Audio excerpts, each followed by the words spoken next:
Okay. All right, here we are with some more Ace Attorney. All right. We are in the final case, or final trial of Turnabout Goodbyes. Let's get going.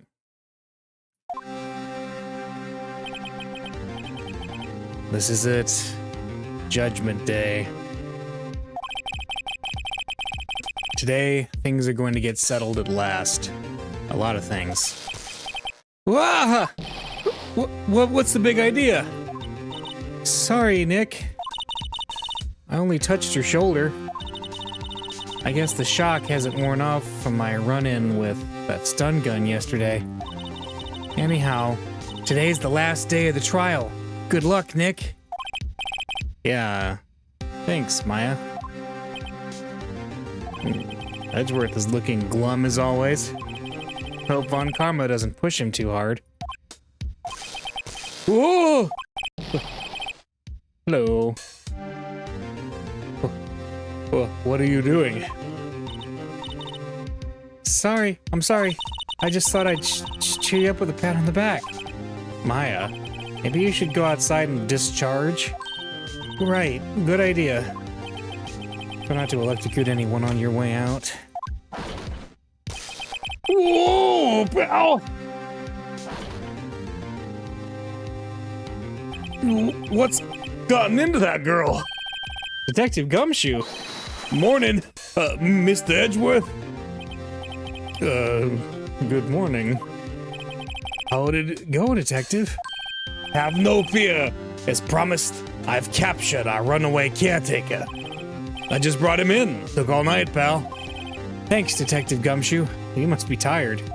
Actually, after that shock I got on the way in, I feel pretty good.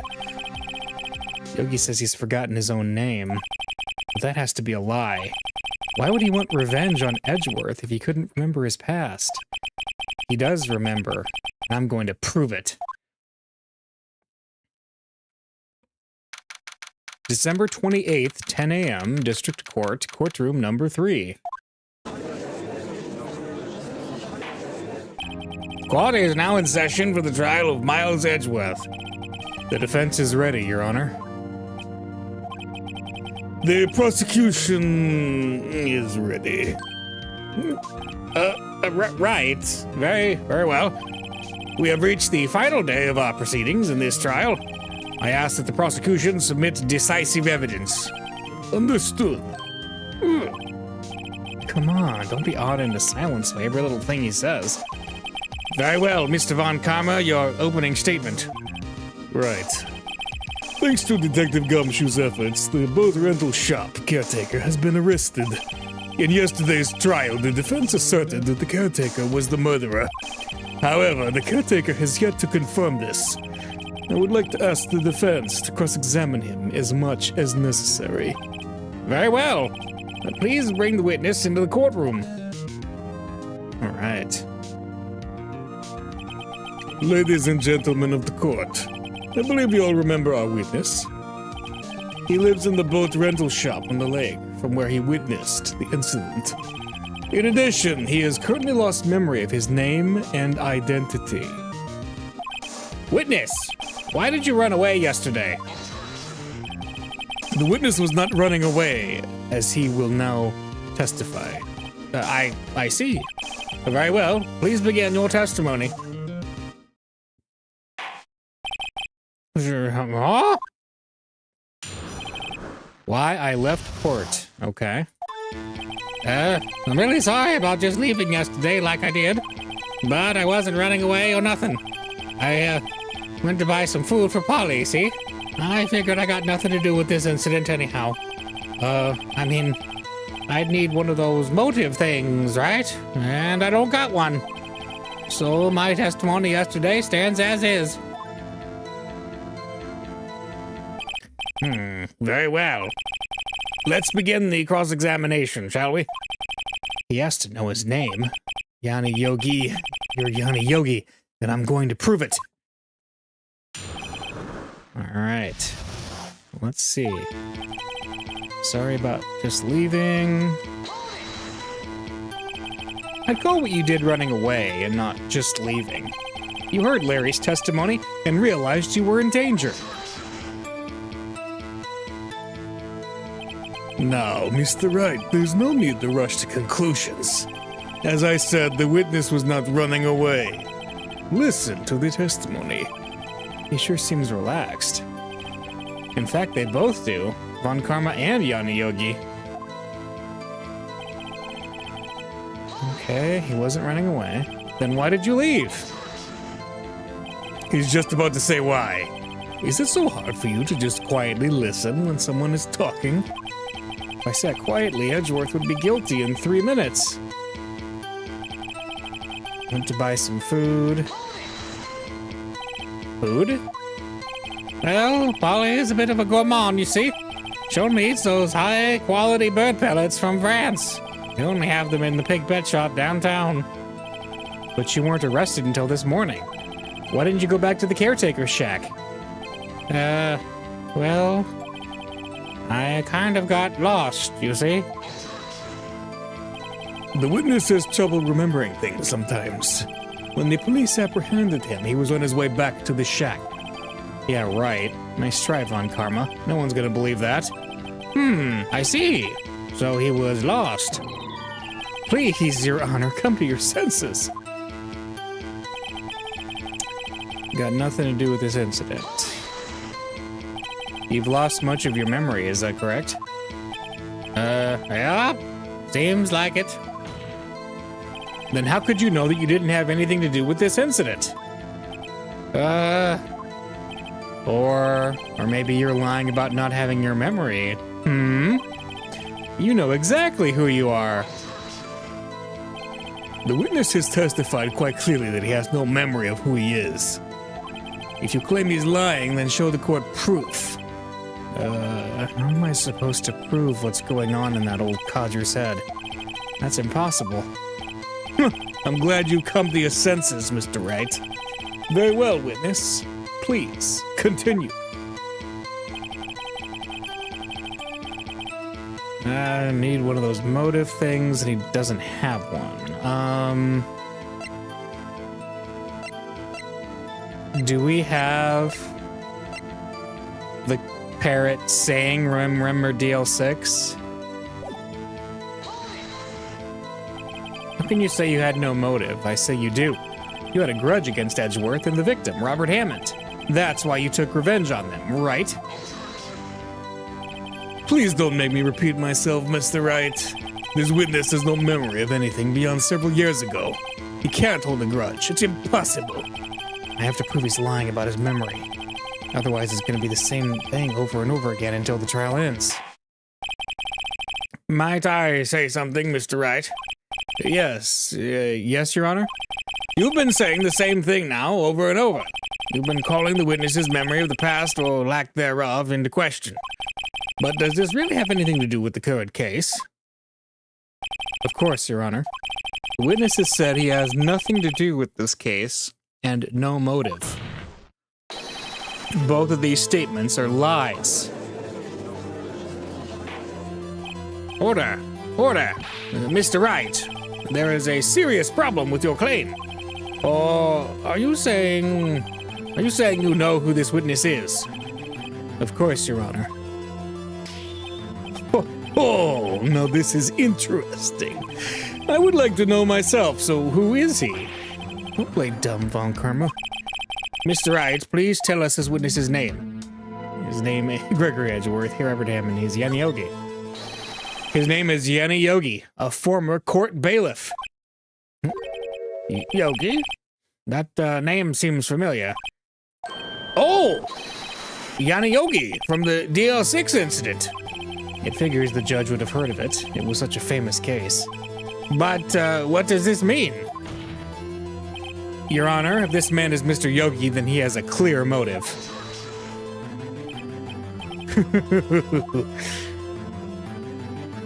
Jumping to conclusions again, Mr. Wright. This man, this witness, is Yanni Yogi. Fascinating. However, how do you propose to prove this to the court?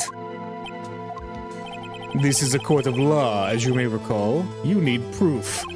and allow me to repeat once more that the witness has lost his memory. This is it. I have to do this now. If I can't prove he's Yogi right here, right now, then I've got nowhere else to go. Nick, how are you gonna prove it? How can you prove that he's Yanni Yogi? I don't know, Maya. I need a pick and a basket. It's okay. It's actually quite simple. Your Honor, please take this man's fingerprints. Then we'll compare them to the fingerprints on file for Yanni Yogi 15 years ago. I see. That makes sense. Huh? I'm so very, very sorry, Mr. Wright. What? Why? The witness has no fingerprints. What? What? No fingerprints? You see, before I worked as a caretaker, I worked at a chemical plant. I burned my fingers working with the stuff, yeah? Oh, what? Yogi, you sneak. You burned your fingerprints off to hide your past. Well, if the witness has no fingerprints, I guess we'll not be able to prove his identity. No. Well, what would you do, Mr. Wright? It seems that the case has been decided, no? No! Know what happened. I know everything. I just can't prove it. But no, I can't let it end like this. I can't lose. There has to be another way. There is no one who can testify as to who this is. No one! Nick, what are we gonna do? I didn't even consider that he might have erased his fingerprints. What do I do? Well, Mr. Wright, perhaps you'd like to cross-examine his parrot for a little comic relief, Yeah, very funny. You're a sore winner, Von Karma. Wait a second. Cross-examine his parrot? What is it, Nick? No. You're not going to... Your Honor? Yes, we are. The defense would like to take Mr. Von Karma up on his proposal. Take Mr. Von Karma up? On my proposal? Exactly, Your Honor. I would like to cross-examine the witness's pet parrot. Order! Order! Well, what do you think, Mr. Von Karma? Need you even ask? This is a farce. I object. Wait a second. You were the one who suggested I cross-examine the parrot, Von Karma. I have a right to do as you suggested. Well, if you're so desperate, then please be my guest. Of course, should you go through with this, and nothing comes of it, then I hope you're ready for the consequences. Nick, this is crazy. Well, you still want to go through with your little game? Oh yeah, we're doing it. We're going all in. Let the parrot take the stand. I will cross-examine her, Your Honor. This is the most ridiculous thing I've ever heard. Von Karma's rigged every person's testimony, every piece of evidence, except the parrot. She's my last chance. At least, I think so. Bailiff, bring in the parrot.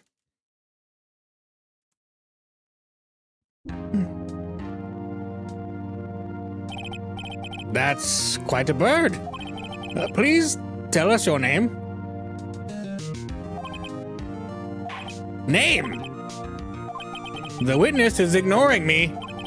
Must hurt to be ignored by a bird. Very well, witness.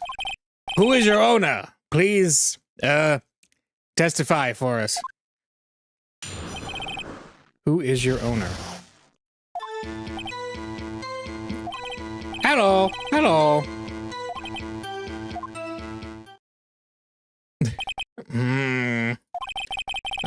Certainly the most concise testimony we've had so far. Very well, begin your cross-examination. Right.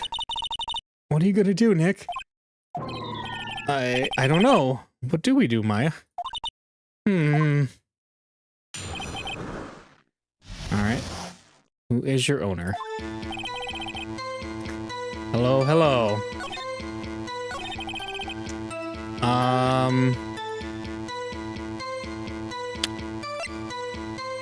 Do we show it? Deal 6? Let's see. We'll press it. Witness, you can't just say hello and expect us to get anywhere. I want you to testify. Maya, you talk to her. Right, what do I say? Have we forgotten something? Yeah. As I recall, 2 days ago. Polly, have we forgotten something? Ah, don't forget DL6. What? Yep. If I can get Polly to say that here, that will prove that the caretaker had something to do with DL6. Polly, have we forgotten something? Hello. Huh. That's not what you're supposed to say. Forgot. Something we forgot. Hello. Uh-oh, it's not working, Nick. She won't say it. This is ridiculous. Why won't she say it? Something the matter, Mr. Wright. Wait. Don't tell me Von Karma expected this. He couldn't have retrained the parrot, could he? Did he train her not to respond when we asked if we'd forgotten anything? Let's see. What about this? Witness, you're here to speak. You must speak to me. Frankly, I can't believe that you're speaking to the parrot. Well, I guess we should try to get some information out of her. We need to show the judge that her owner is Mr. Yogi. Alright. Let's think about this. What exactly, what would make the parrot talk?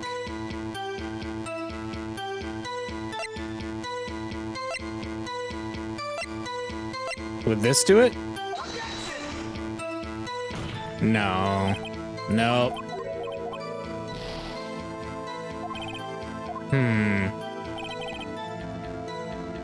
I'm wondering, hang on a second, if he retrained it, what's your name? Maybe that would do something different. Maybe I should get her to say the name. Polly, what's your name? Polly. Mr. Wright, I think we've established that this parrot is named Polly. Does this have anything to do with her owner's identity? Of course. Yes, it does. Huh? Fascinating. You claim that the parrot's name will prove her owner's identity. Then show us this proof. Nick, don't you think you're taking the bluffing a little too far?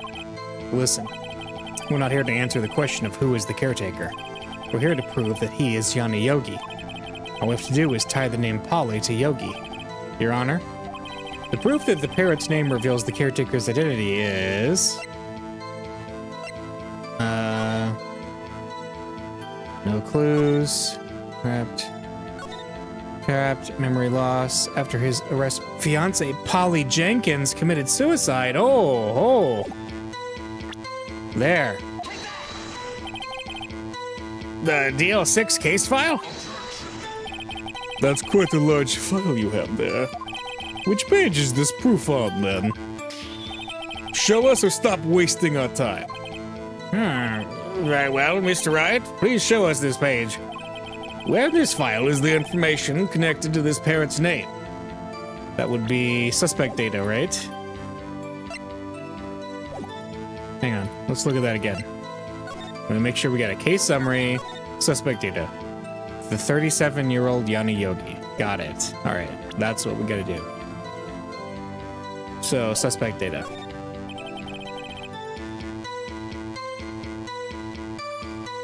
It's on the suspect data page. This page has all the information about Yanni Yogi. Right after he was arrested, his fiancée committed suicide, see? Indeed, it does say that, yes. What was his fiancée's name? Polly Jenkins. Oh, Polly! Exactly, Your Honor. He wanted to remember the name of his fiancée who had committed suicide. That's why he named his parrot after her. I see. I guess that is possible. A mere coincidence, that's all. My granddaughter has a dog she calls Phoenix. Well, Mr. Phoenix Wright, does this make you my granddaughter's fiancé? She's only 7 years old. Indeed. Alone, it is a little weak for evidence in a murder trial. We would need some other corroborating evidence. Where am I going to find that? Nick, we're getting closer. One more. We can just get one more piece of evidence. Right, but what? Humph. Very well, witness. You may continue. Well, is the last thing that we could have Maya say potentially helpful? What's the safe number? Maybe I'll get her to say the number of that safe. Huh? The safe? Why? Let's just try to get her to say anything, okay? Polly, what was the number to the safe in the shack? 1228, 1228. My, what a reckless parrot. Well, Mr. Wright, you aren't claiming that this number has something to do with the caretaker. Let's see, 1228. 1228, the Deal 6 incident date. Yes, it does. Actually, it does. That's why I had her say it. Ridiculous. How can the number to a safe tell us who the caretaker is? Show us your proof. Who could possibly link this number to the caretaker's true identity? Deal 6. A Deal 6 case file? What is this obsession you have with that case? Mr. Wright? Where in this file is something relating to the safe number? Case summary. It's on the case summary page. The case summary? Specifically the date on which the Deal 6 incident occurred. The date of the incident? December 28th? Why, that's today's date. 15 years ago. And the number on that safe is 1228. Ah! He used the date of the Deal 6 incident as the number for his safe, Your Honor. That's how important that date was to him. I see. It certainly is an interesting coincidence. People often do set their secret numbers to dates. But this is not tangible proof. I set my ATM card's number to 0001 because I'm number 1. This has nothing to do with the date. Nothing. That's enough. I think we've reached a conclusion here. This is a mere coincidence, that's all. True, that is a possibility. However, 2 coincidences at the same time seems more like a pattern to me. What are you saying? Summon the caretaker of the boat shop. Immediately.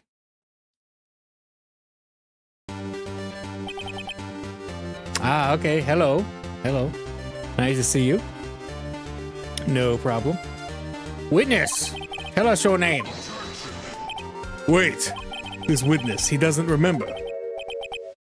No, it's okay. Huh?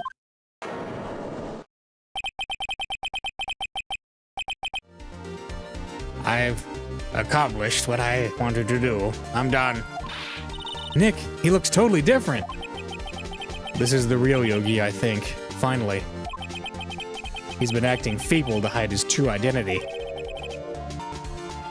Acting for 15 years. Well, let me ask you again. Please state your name for the court. My name is Yanni Yogi.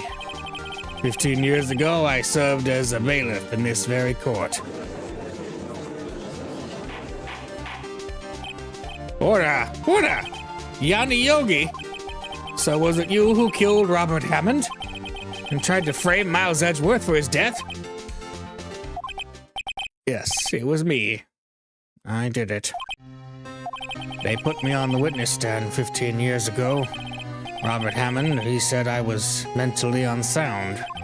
He told me it would make me innocent, get me off the hook. So I pretended to have brain damage. I was innocent, really, but he didn't believe me. We won the trial, but I lost everything. I lost my job, my fiancée, my social standing. Then this year, 15 years later, a package arrived. It was a letter and a pistol. The plan was written out in careful detail. It was a plan for me to take my revenge on the people who ruined my life. I didn't care who had sent it. I thought this was my chance after 15 years. This was it. Finally, a chance to have my revenge on Robert Hammond and Miles Edgeworth. I have no regrets. Wait a moment. Revenge against Miles Edgeworth? What do you mean? I'm not at liberty to speak on that matter. Why don't you ask Mr. Edgeworth yourself? Anyway, I admit it. I was the one who killed Robert Hammond. Von Karma? Where is Mr. Yogi? Under arrest, Your Honor. I saw no room for error in his confession. Then the defendant, Miles Edgeworth, is innocent. In this case, at least. Very well. Will the defendant please take the stand?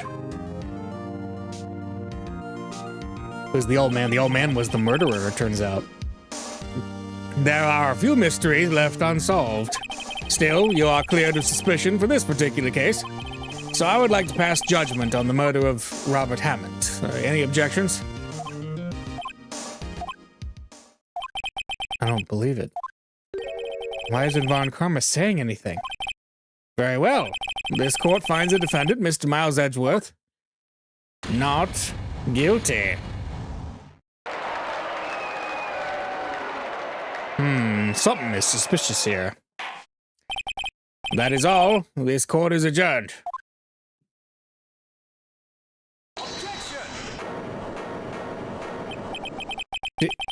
Did someone just say objection? It wasn't Von Karma. Wait, but that means... No! Edgeworth! Your Honor, I object to your judgment. What do you mean? I'm not innocent at all.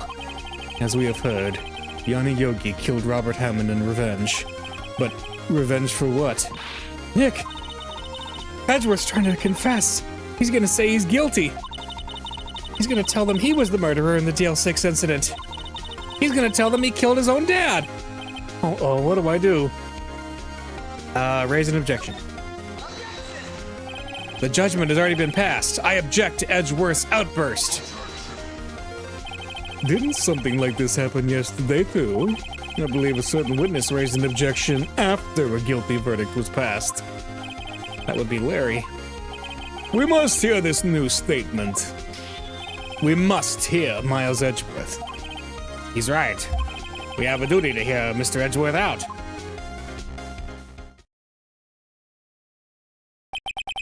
For 15 years, I have had a recurring dream. A nightmare. It's only a nightmare, that's what I told myself. But now I know it wasn't a dream. Yanni Yogi wasn't the killer. You mean, in the incident where your father died? From the distance of the shot, it wasn't suicide either. Everything was as clear as day. The murderer, the criminal in the DL6 incident. It was me. Your Honor, I confess my guilt.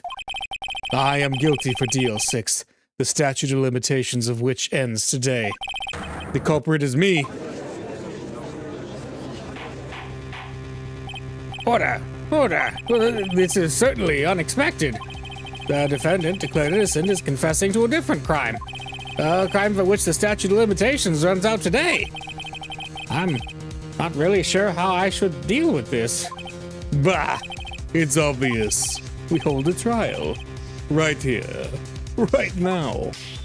We try this man for his crime of 15 years ago. I think I would like to take a 5-minute recess. He's tormented inside. He's so edgy. Yes. During this time, I will consider the appropriate course of action to take. Court is adjourned. December 28th, 2:24 p.m. District Court, Defendant Lobby Number 2. I'm sorry, Wright. I've just wasted all of your effort. Mr. Edgeworth, I just don't believe it, sir. I mean, you killed your dad? I didn't want to believe it myself, Detective. But it's the truth. I deserve to be punished. Murder is murder, no matter what the circumstances. This is crazy! Just crazy! Heck, what are you doing? Huh? Oh. I was just reading through the court record once more. I'm getting my case ready.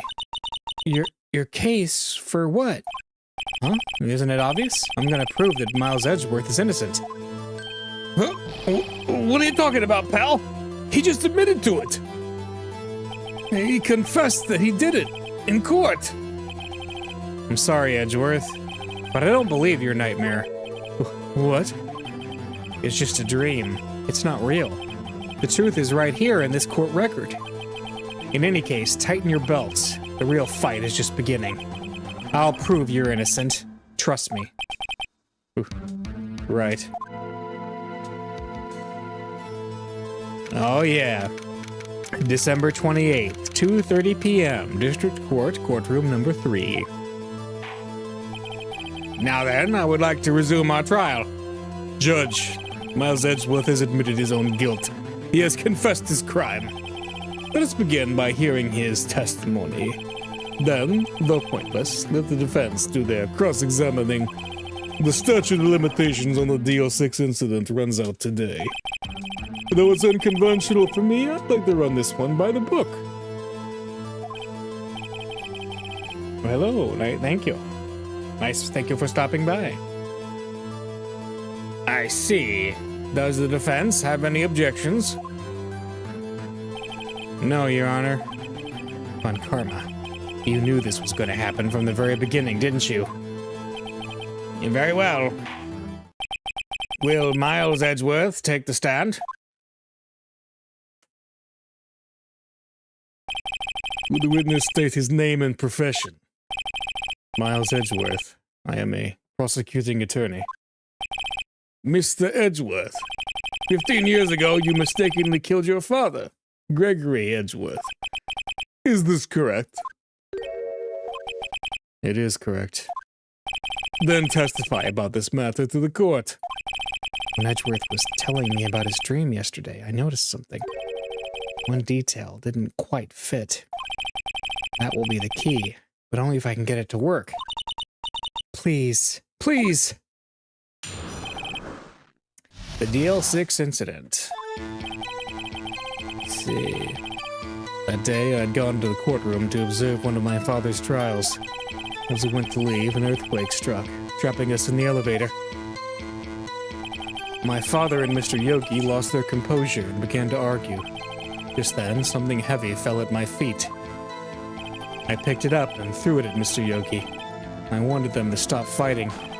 A moment later, there was a single gunshot, then a scream. It was a terrible scream. I remember it to this day.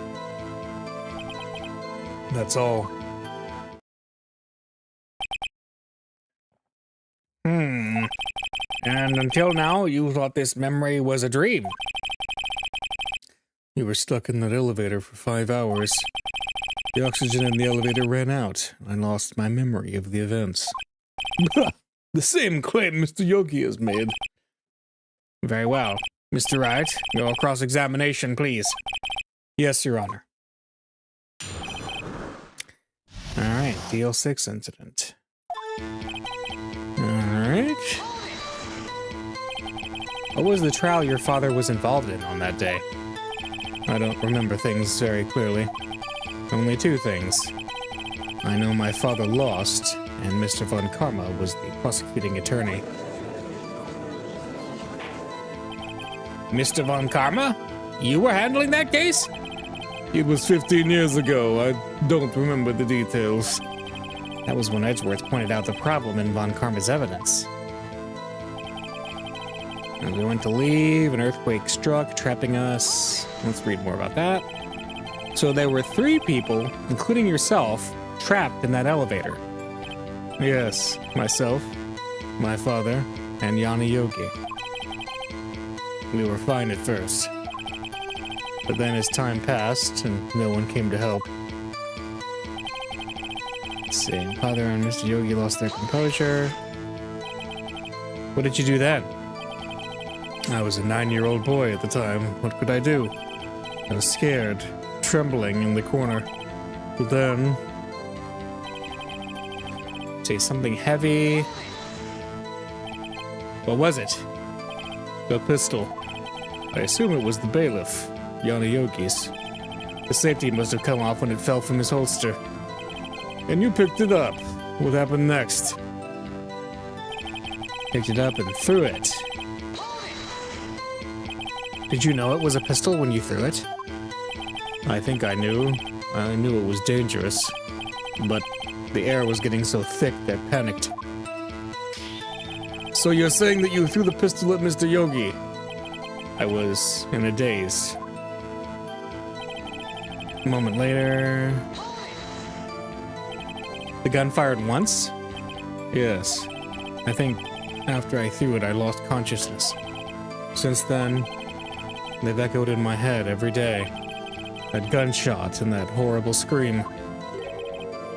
The scream. It was a terrible scream. I remember it to this day. To this day? Yes, I can practically hear it now. I doubt it will ever forget that scream as long as I live. There it is. One part of that testimony clearly contradicts the evidence. But I don't know what it means. I better find out and quick. Alright. A moment later, it was a terrible scream. Okay. No clues. Up an elevator, one trapped.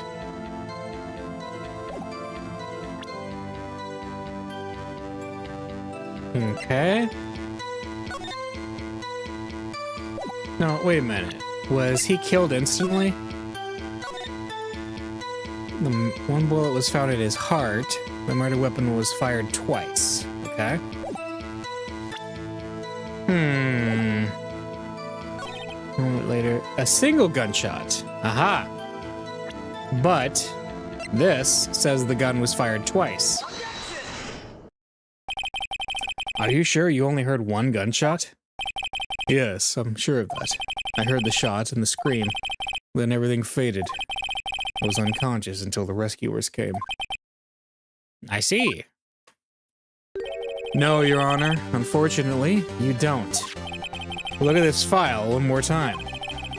This plainly contradicts the witness's testimony. You do enjoy dragging out that file, don't you? I don't accept this evidence. Unless you can tell us what page it's on. Which page contradicts Miles Edgeworth's testimony? Victim data. Look at the victim data in this file. It says it quite plainly.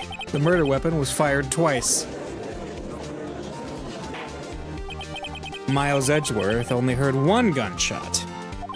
Yet, the murder weapon was fired twice. The first shot was the accidental firing when the pistol was thrown. So who fired the remaining shot? Was there perhaps another shooter who fired that second shot? Your Honor, as I'm sure you're aware, this incident occurred 15 years ago. The evidence is dated. The pistol did fire twice. However, we do not know when that second shot was fired.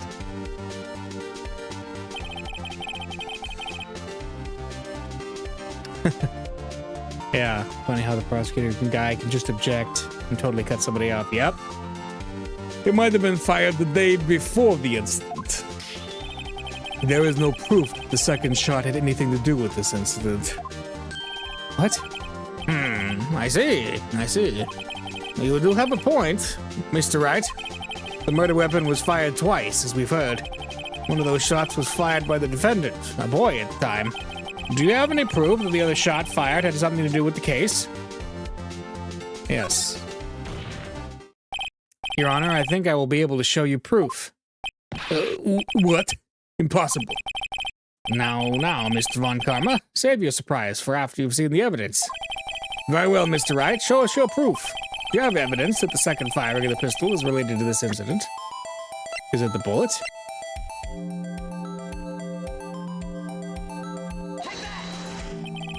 Mr. Wright, please think how we feel having to look at this evidence time and time again. Every time you show us ridiculous evidence, I feel, well, mocked. Oh, okay. Oh, okay. The bullet is not it. Got it. Evidence that the second firing of the pistol is related. Let's see. Oh, yeah, look there. There's a shot through the door, and he got shot. So it wouldn't have gone all the way through, right? Yeah, that's got to be it. Look at this photograph. This is a photograph of the scene of the crime 15 years ago. I can see that the victim lying there is Gregory Edgeworth. This proves the murder weapon was fired twice at the time of the incident. This photo proves it. So let me get this straight. This photo proves 2 shots were fired? Where? Your Honor, please get a clue. Show the judge the contradiction in the photo. All right? There. As should be obvious, the contradiction is here. I see. A bullet hole in the door. Your Honor, Gregory Edgeworth was killed by a shot from the pistol. Yet there's also a bullet hole in the elevator door. We also know that the murder weapon was fired twice. Thus, someone other than Edgeworth fired that second shot. Order. Mr. Wright, what are you driving at? It's simple, Your Honor. At the time of the incident, 2 shots were fired. One went into Gregory Edgeworth's heart. The other hit the elevator door. Remember that the defendant lost consciousness after the shot he fired rang out. In conclusion, we must agree that the second shot was fired by someone else. But Mr. Wright, but who could that be? The murderer, of course. I knew I should have stepped in before your wild fantasies got out of hand. Mr. Wright, look once more at the DL6 incident case file. Look closely. Try the case summary page. The case summary, that's on page 1. Look what is written there. Not a single clue was found on the scene. If the pistol had indeed been fired 2 times, then the other bullet would have been discovered on the scene. He does have a point. That second bullet has never been found. Why? Because the second bullet does not exist. The bullet that claimed Gregory Edgeworth's life was the one fired by his own son. That is the truth of this matter. The whole truth. It was undoubtedly something else that made that bullet hole in the door. Order. I will have order. Mr. Wright has proven one thing to us quite clearly, that the murder weapon was fired twice at the time of the incident. However, as Mr. Von Karma says, the second bullet fired was not found. It was highly unlikely that the police merely overlooked this second bullet. So all we have is the single bullet fired. I'm afraid I have to discount the defense's claim. I praise the judge for his wisdom in this matter. Yeah, how did this happen? I don't believe that the second bullet didn't exist. Was I wrong? Have I been wrong about this whole incident? What are you doing, Nick? Why aren't you raising an objection? I'm sorry, Maya. What? It looks like I was wrong. Nick? If the second bullet wasn't there, and all my conjectures are for nothing. No. But you said you'd do it, Nick. You said you'd get Edgeworth declared innocent. I'm sorry. It's just when I saw the photograph, I thought that 2 shots had been fired. I was so certain of it, I thought I'd won. I thought there was another person, someone else who fired the killing shot. But now, I was wrong to think it could be that simple. This case has stood unsolved for 15 years. Nick. Well, it seems that we finally cleared up this incident. Only 1 bullet was found at the scene of the crime. That shot was fired by Miles Edgeworth. Precisely. I would like to ask one thing of Miles Edgeworth before passing my verdict. Have you been paying attention to the trial so far?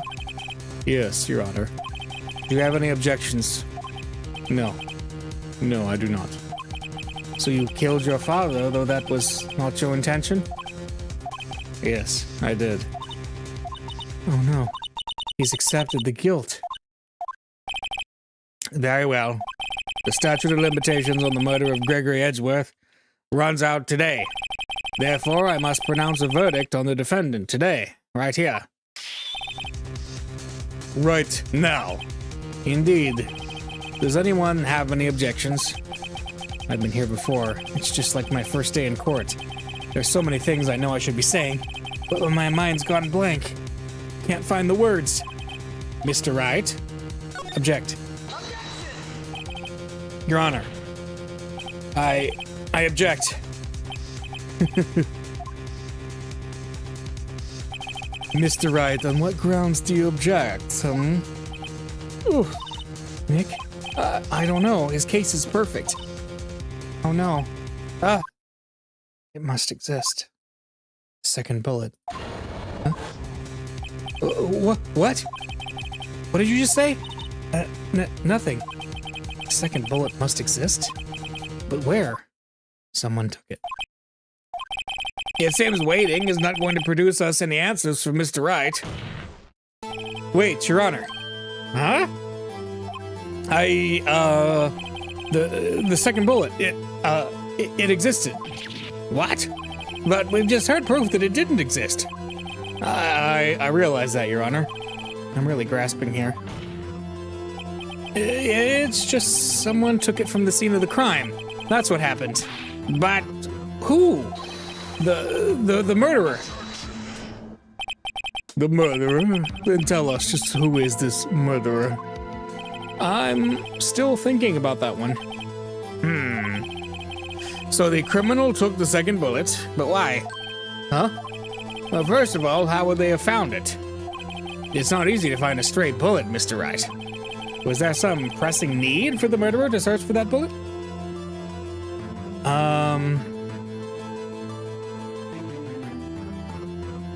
It was incriminating somehow, right? The murderer had to find it. Of course there was a need. That's why they took it. What possible reason could they have had? Oh, well, the reason the murderer took the bullet away from the scene with them is... the bullet would be proof. Yeah. Maybe they thought that the bullet would be used as proof? Proof? It was a special bullet, so they took it with them. If that was the case, then they should have taken the bullet from inside Gregory as well. Huh? Why would they only take one of the two shots fired? Oh, right. Mr. Wright, have you really thought this through? I'm going to have to penalize you. This isn't going well. So was there a need? I guess he didn't need to. Why would the murderer have spent the time to look for that stray bullet? I haven't got a clue. Oh, what's wrong, Mr. Wright? The murderer had no reason to take that bullet. You don't want to admit it, but it's true. Ugh. Had to take it. Had to take it. The murderer? What does that mean? You're thinking too normal. Think crazy. Don't think why the bullet was taken. Think why the bullet had to be taken. Mr. Wright? Yes, Your Honor. I have no idea what I'm doing.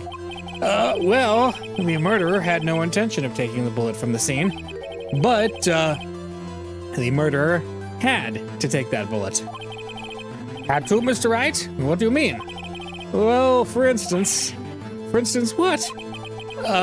Maybe the bullet, hit the murderer. The bullet hit the murderer? Just saying, for instance. I mean, if it hit you, you would have to take it with you, wouldn't you? It's not like you could perform surgery right there. You know? Wait a second. I was just talking off the top of my head, but what if that's what really happened? Let me get this straight. So, at the time of the murder, the murderer themselves was shot, and they left with the second bullet still inside of them, thus leaving only one bullet at the scene of the crime? Yes. I guess that's how it would work, yes. But there's a problem with that. The other two people rescued from that elevator, Miles Edgeworth and Yana Yogi, were both unharmed. So that would mean the murderer came from outside, yes.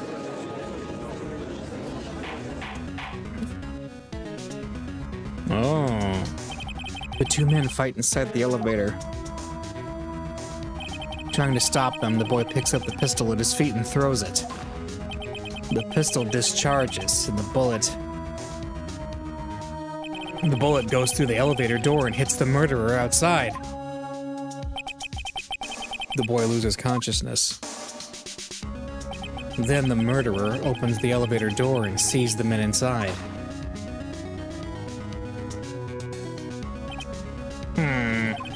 Mr. Wright, you are truly the most unpredictable defense attorney I've ever known. I can tell you're grasping, yet I cannot deny the possibility of what you say. What are you saying? Deny it! Deny it! No one involved with the incident was wounded. There was no murderer. No one was wounded at the time of the incident. He's right. I can't think of anyone. Hey, Nick. Huh? Just thought of something really crazy. Crazy? Remember what Mr. Grossberg said yesterday? Gregory Edgeworth dealt a blow to his perfect trial record. Wow. It must have been quite a shock for Von Karma. He took a vacation for several months after that, you see? Yes, an unusual event for the man. That was the first and the last vacation he's taken in his many years of prosecuting. What if Von Karma didn't take that vacation because of shock, but took it because he was injured? Which would mean... it could only mean one thing. He was the murderer in the Deal Sticks incident. He was the man who shot Gregory Edgeworth. It was Von Karma. Oh man. Is something wrong, Mr. Wright? You seem dazed. No, Your Honor. Well, you have indicated the possibility that the murderer came from outside. Can you give us the name of your suspect? Uh-oh. Should I come out and say it now? Say it. Your Honor, there is a suspect. One lone suspect. Well, this is certainly interesting news. Very well, Mr. Wright. Who is your suspect? My hands are shaking. The what? Von Karma. Von Karma?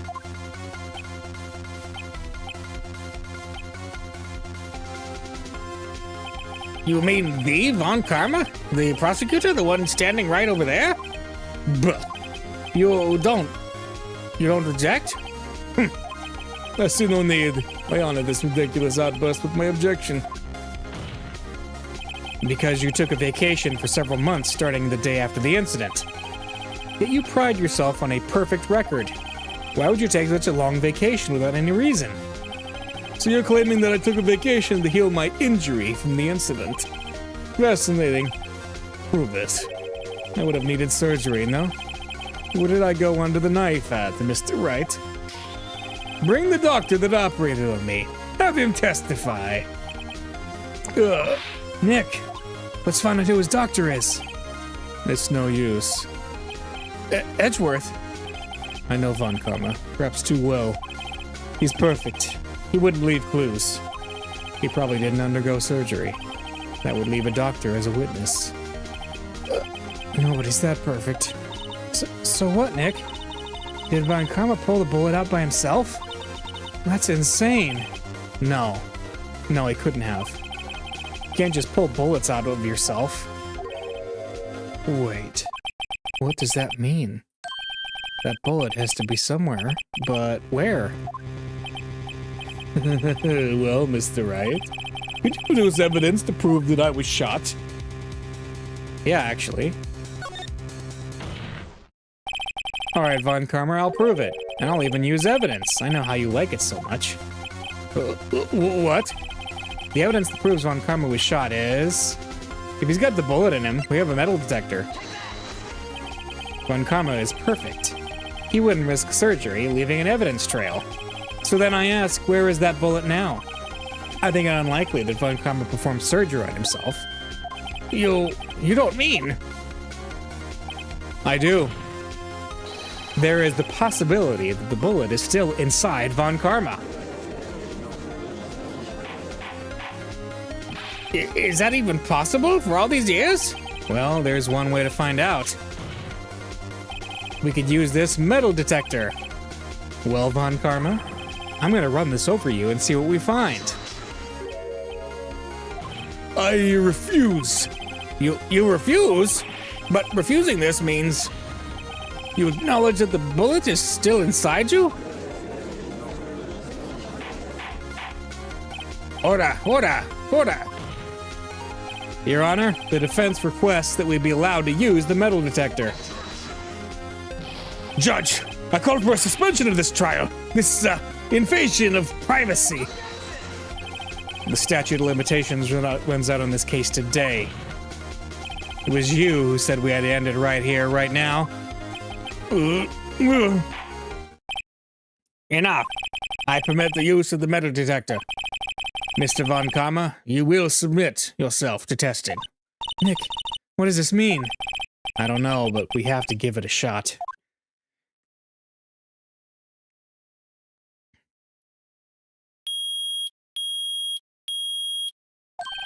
It reacted. Something's inside his right shoulder. The bullet. Mr. Von Karma. You. It was you. I was afraid this would happen, and so I remained silent. Indeed, there is a bullet in my shoulder. However, it has nothing to do with this incident. What? I was shot in the shoulder long before the DL6 incident. I claim that the bullet in my shoulder has no relation to DL6. But, Mr. Von Karma, can you prove that? Prove? I have no obligation to prove anything. It is Mr. Wright who must prove something here, not I. Mr. Wright? Well, can you prove it? Can you prove that the bullet in Von Karma's shoulder was from DL6? Of course he can't. You don't have any of the DL6 evidence. Yeah, we do. That's because you took it out of the records room yesterday. With no proof, you cannot convict me of any crime. So sorry, Mr. Wright. No, I'm the one who's sorry, Mr. Karma. What? You were close. One day away from freedom. But you see, I have proof. What? Who would have thought you would dig your own grave trying to convict Edgeworth? I can link that bullet in your shoulder to the DL6 incident. And here's my final proof. The bullet. That's a bullet? Where did you get that? This is the bullet used in the DL6 incident. This was taken from the heart of the victim, Mr. Gregory Edgeworth. The bullet is preserved quite nicely with all the ballistic markings intact. Ballistic markings? You may recall the term. It came up in the first trial 2 days ago.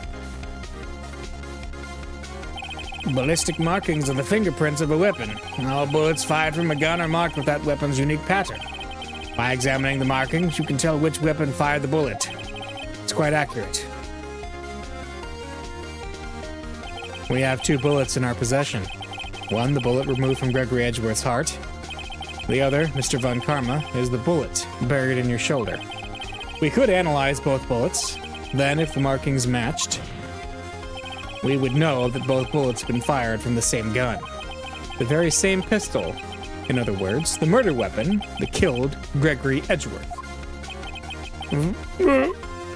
Mr. Von Karma, you will let us remove the bullet from your shoulder.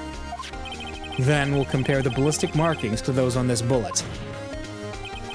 And solve this case once and for all. Well, Mr. Von Karma?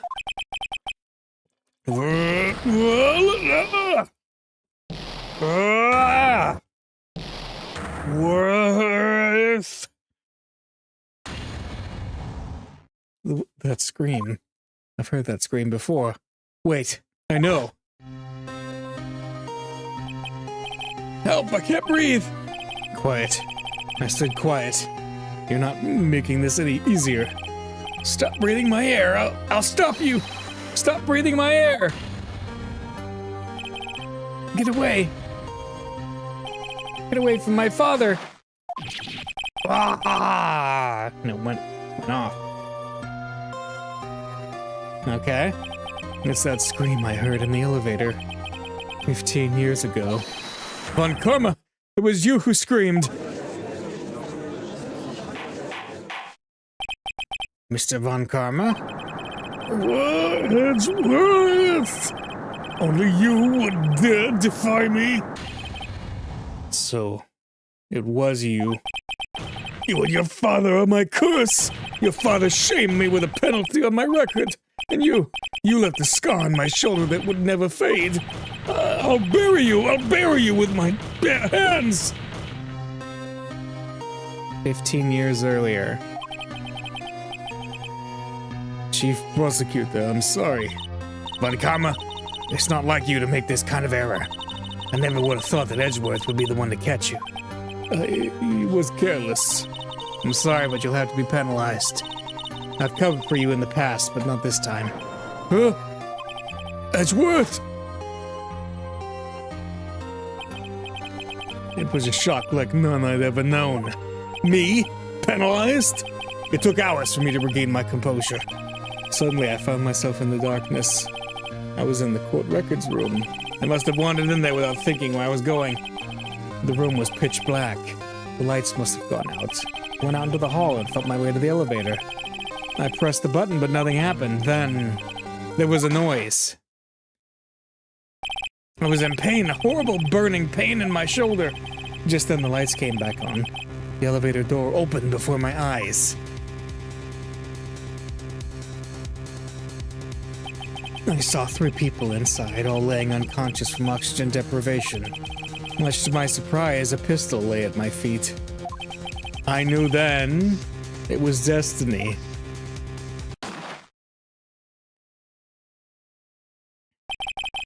In his last moments, Gregory Edgeworth was still unconscious. He died, never knowing who had shot him. Later, he spoke through a medium, blaming Mr. Yogi. He was fooled. It was the perfect crime. Who would have thought another man would have come to open that elevator door? Judge! What? What are you doing? Do your job. Bring an end to this miserable charade. Now! End it! Very well. It appears that we have come a very long way to the end of this maze. 15 years later. Mr. Miles Edgeworth? Yes, Your Honor. You were innocent. You are innocent. As you said, it was all a nightmare. Yes, Your Honor. This court finds the defendant, Mr. Miles Edgeworth, not guilty. And being found not guilty twice in a row. That's pretty nice. That is all. This court is adjourned.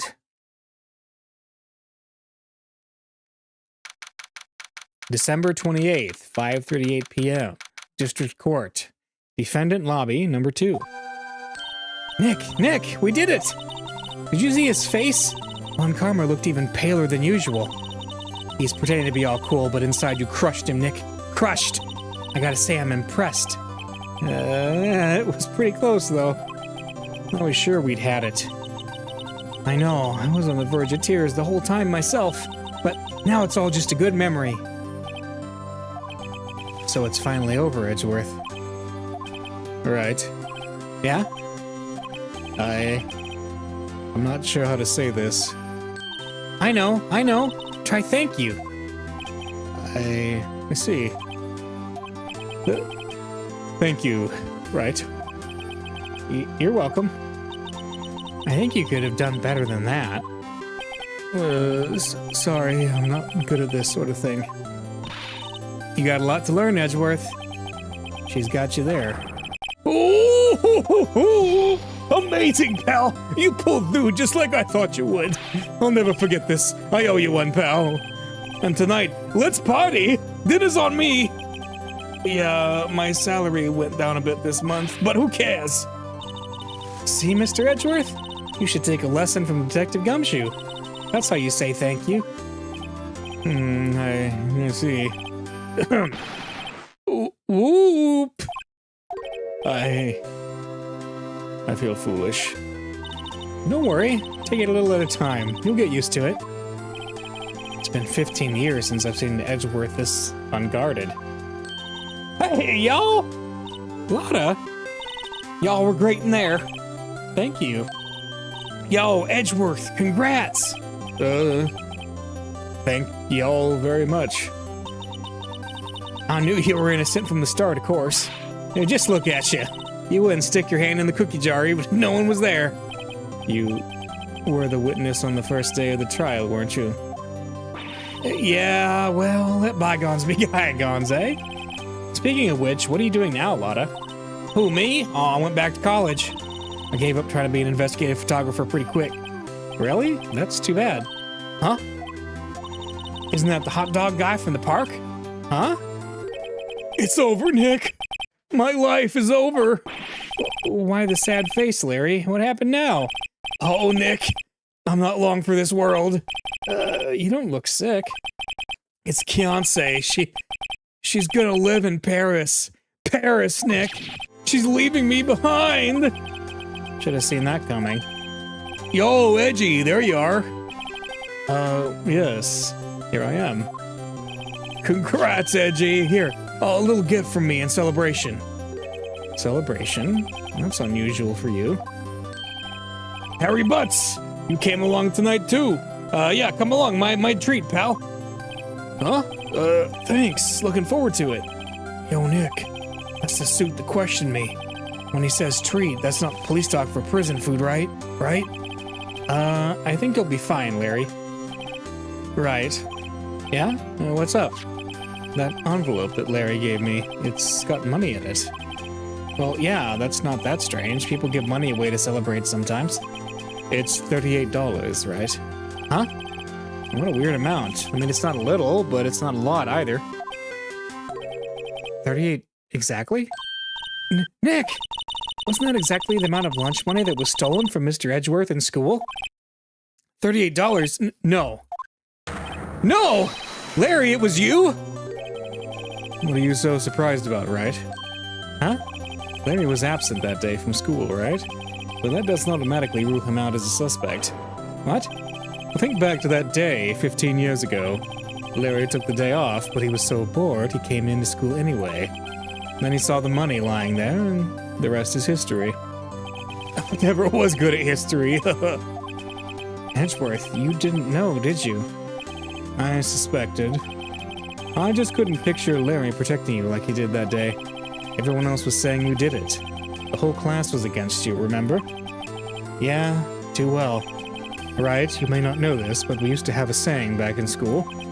When something smells, it's usually the butts. I know. Really, right? I'm surprised you didn't figure it out. Well, this sure is an unexpected turn of events, huh? Edgeworth. You should have told me! Now, Nick, it was 15 years ago. Don't you think the statute of limitations has run out, Mr. Edgeworth? I'd say so, yes. There you have it. Where does that leave me? I became a defense attorney because of what you two did. Well, you always have been something of an insufferable emotionalist. Yeah, and you get worked up too easily, too. Death. The death sentence. For both of you. Man, if only I had known, I'd have become a prosecutor. The same goes for me, only the other way around. For the longest time, I thought that I might have killed my own father. I thought I might be a criminal. I became a prosecutor in part to punish myself. If I'd known the truth, I might have become a defense attorney after all. Edgeworth, you want to switch, right? Y'all, line up, I'll take a photo. Hey, photo time, let's go. And after that, then they're on me. Detective Gumshoe took us out on the town that night. We celebrated Edgeworth's newfound freedom, even though Edgeworth himself was still in detention.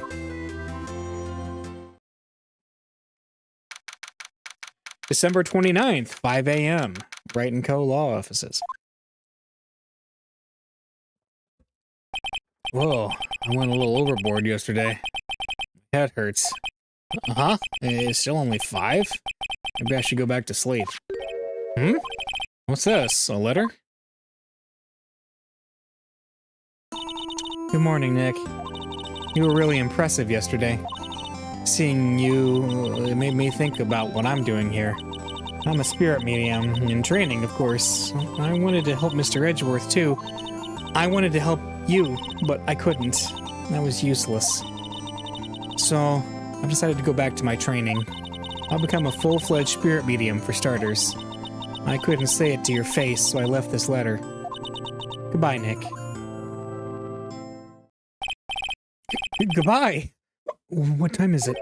Yeah, the first trains for the mountains have already left. To the station.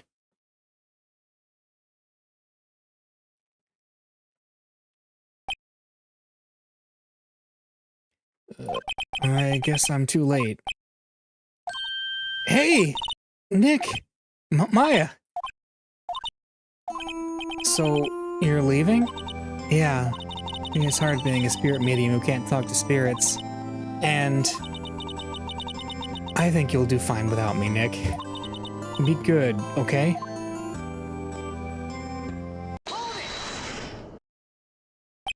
Wait! What? I never could have saved Edgeworth without your help. Huh? On the last day of the trial, I heard her. I heard Mia's voice. You heard my sister? Yes, only her voice, but still. It was at the very end when I thought we'd lost everything. Well, that's my sister for you. Detective Gumshoe helped, and Mr. Grossberg, and even Larry. I'm the only one who couldn't help. I was useless, Nick. But you were the one who stopped Von Karma, Maya. Huh? I didn't do anything. All I did was wander around in a daze. Sorry, but I have evidence that you helped. Evidence? Show Maya some evidence to cheer her up. You bet. It's the bullet. A bullet? Von Karma was convinced he'd taken all the evidence pertaining to DL6. But you were the one who rescued the last piece of evidence we needed. This was the bullet that put an end to Von Karma. And you were the one who gave it to me. Nick. Thanks, Maya. I couldn't have done it without you. I'll be back soon. Huh? I'm gonna complete my training and come back. Okay. I'll be waiting. Of course you will. You can't run that office by yourself. You're hopeless. I don't know about that.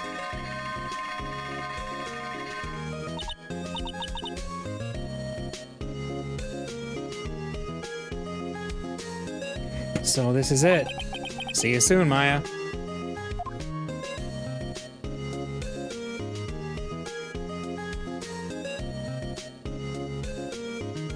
Thanks, Nick.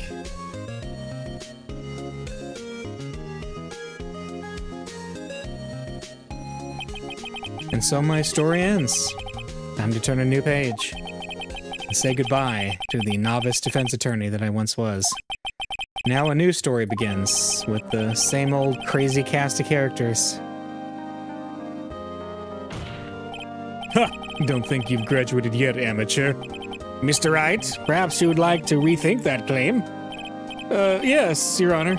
Uh-oh, I got a bad feeling about this.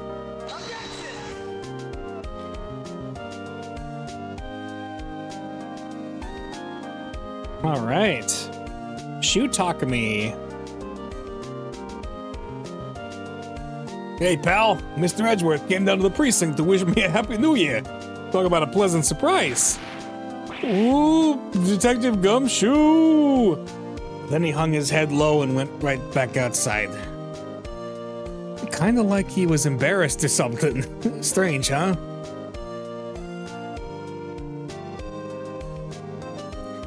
Kumiko Suikane. Shu Takumi is the guy who came up with this series after working on Dino Crisis, I believe. Huh? Nick? No, I haven't seen him lately. Who, me? I've been working at a cheese shop. That Missy's a nice lady, but she's not exactly what you call a cheap date. Huh? Oh yeah, she's in Hawaii right now. Yeah.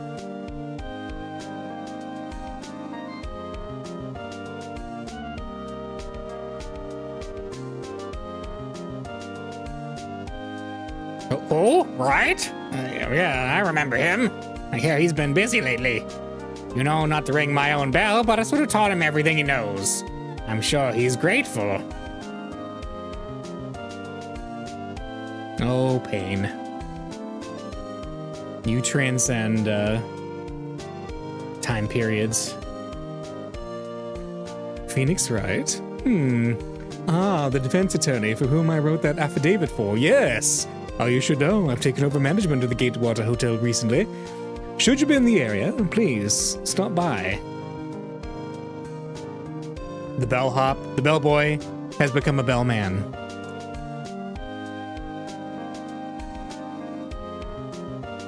Oh, it's you. Phoenix Wright? Oh, yes, Mia's understudy. I wonder how he's doing. Haven't seen him of late.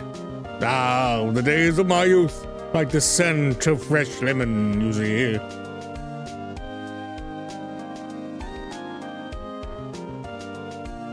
Grossberg and his girth.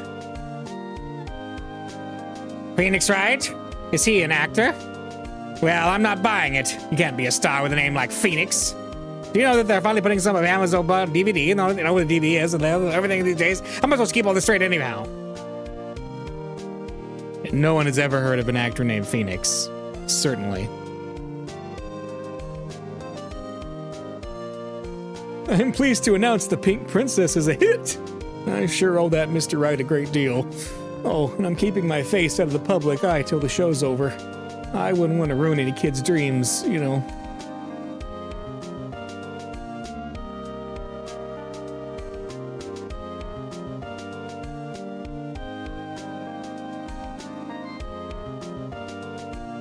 Oh, I got a letter from Maya the other day. It sounds like she caught a cold standing under a waterfall. I wanted to visit, but didn't have time, so I sent her some Pink Princess trading cards. She said she can't buy them where she is. What kind of place is she living at anyway? Oh, you know, the mountainous retreats of the mountains of California.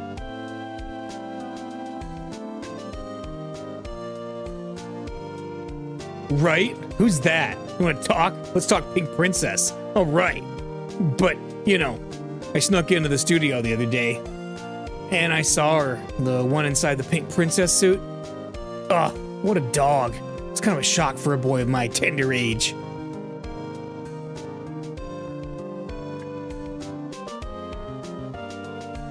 Sushi and Naba.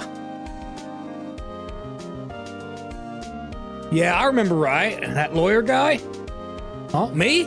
I'm in training to become a paranormal photographer. You know that picture I took of everyone? Well, just behind them, there's a ghost. For real. Now that that's talent, I'm gonna be famous. Oh, I wonder who that ghost might be. Is it Shinji Mikami of Resident Evil fame? Oh.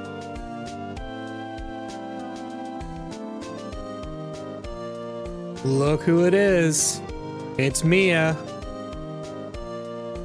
Capcom. So that is, and you can't, oh wait, hold it.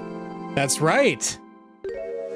A brand new episode has been added, thank you. So they got to what I was just about to explain. So in the original release of this, there was only 4 episodes. When this got re-released on the Nintendo DS, a 5th episode was added. And to my knowledge, it is the only case in the entire franchise. Well, in the entire Phoenix Wright. I think they do it in, Oh, well, we're getting right into it then. Yeah, Rise from the Ashes. It's not Turnabout. Doesn't have Turnabout in the name. Because Greatest Attorney has a few that does that, but...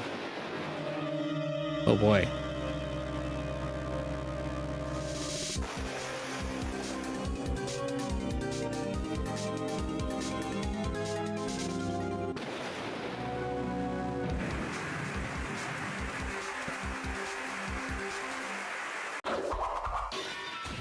Knife. Oh, and that's that doll from earlier.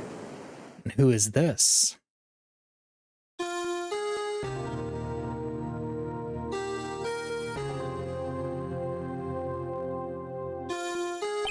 It's been 2 months since Maya left the office. 2 months without a single trial. I've had offers, but none I took. That is, until the day that girl showed up. February 22nd, 10:02 a.m., the Wright & Co. law offices. I actually, I didn't realize this was going to jump right in. I'm going to take a quick break, and I'll be right back.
Okay, let's jump right in.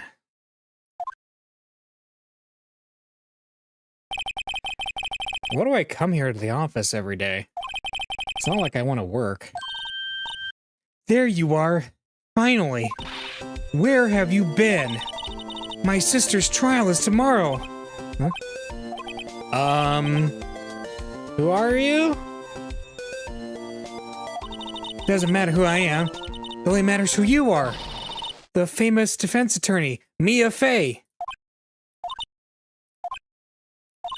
Oh, you're not Mia Fey, are you? I'm sorry, but Miss Mia Fey no longer works here. So you are the coffee boy? I'm Phoenix Wright, a defense attorney. Right. Wait, you're the Phoenix Wright? The Phoenix Wright from the Edgeworth murder case? Yeah, that's correct. It wasn't Edgeworth who was murdered, though. That's a relief, then. You're better than nobody. I'm sorry, I'm afraid I'm not taking cases right now. But you are Phoenix Wright, right? The undefeated defense attorney? Look, I'm not accepting any new cases. I'm sorry, but you'll have to try somewhere else. Please! I'm out of time. But... please, you have to help.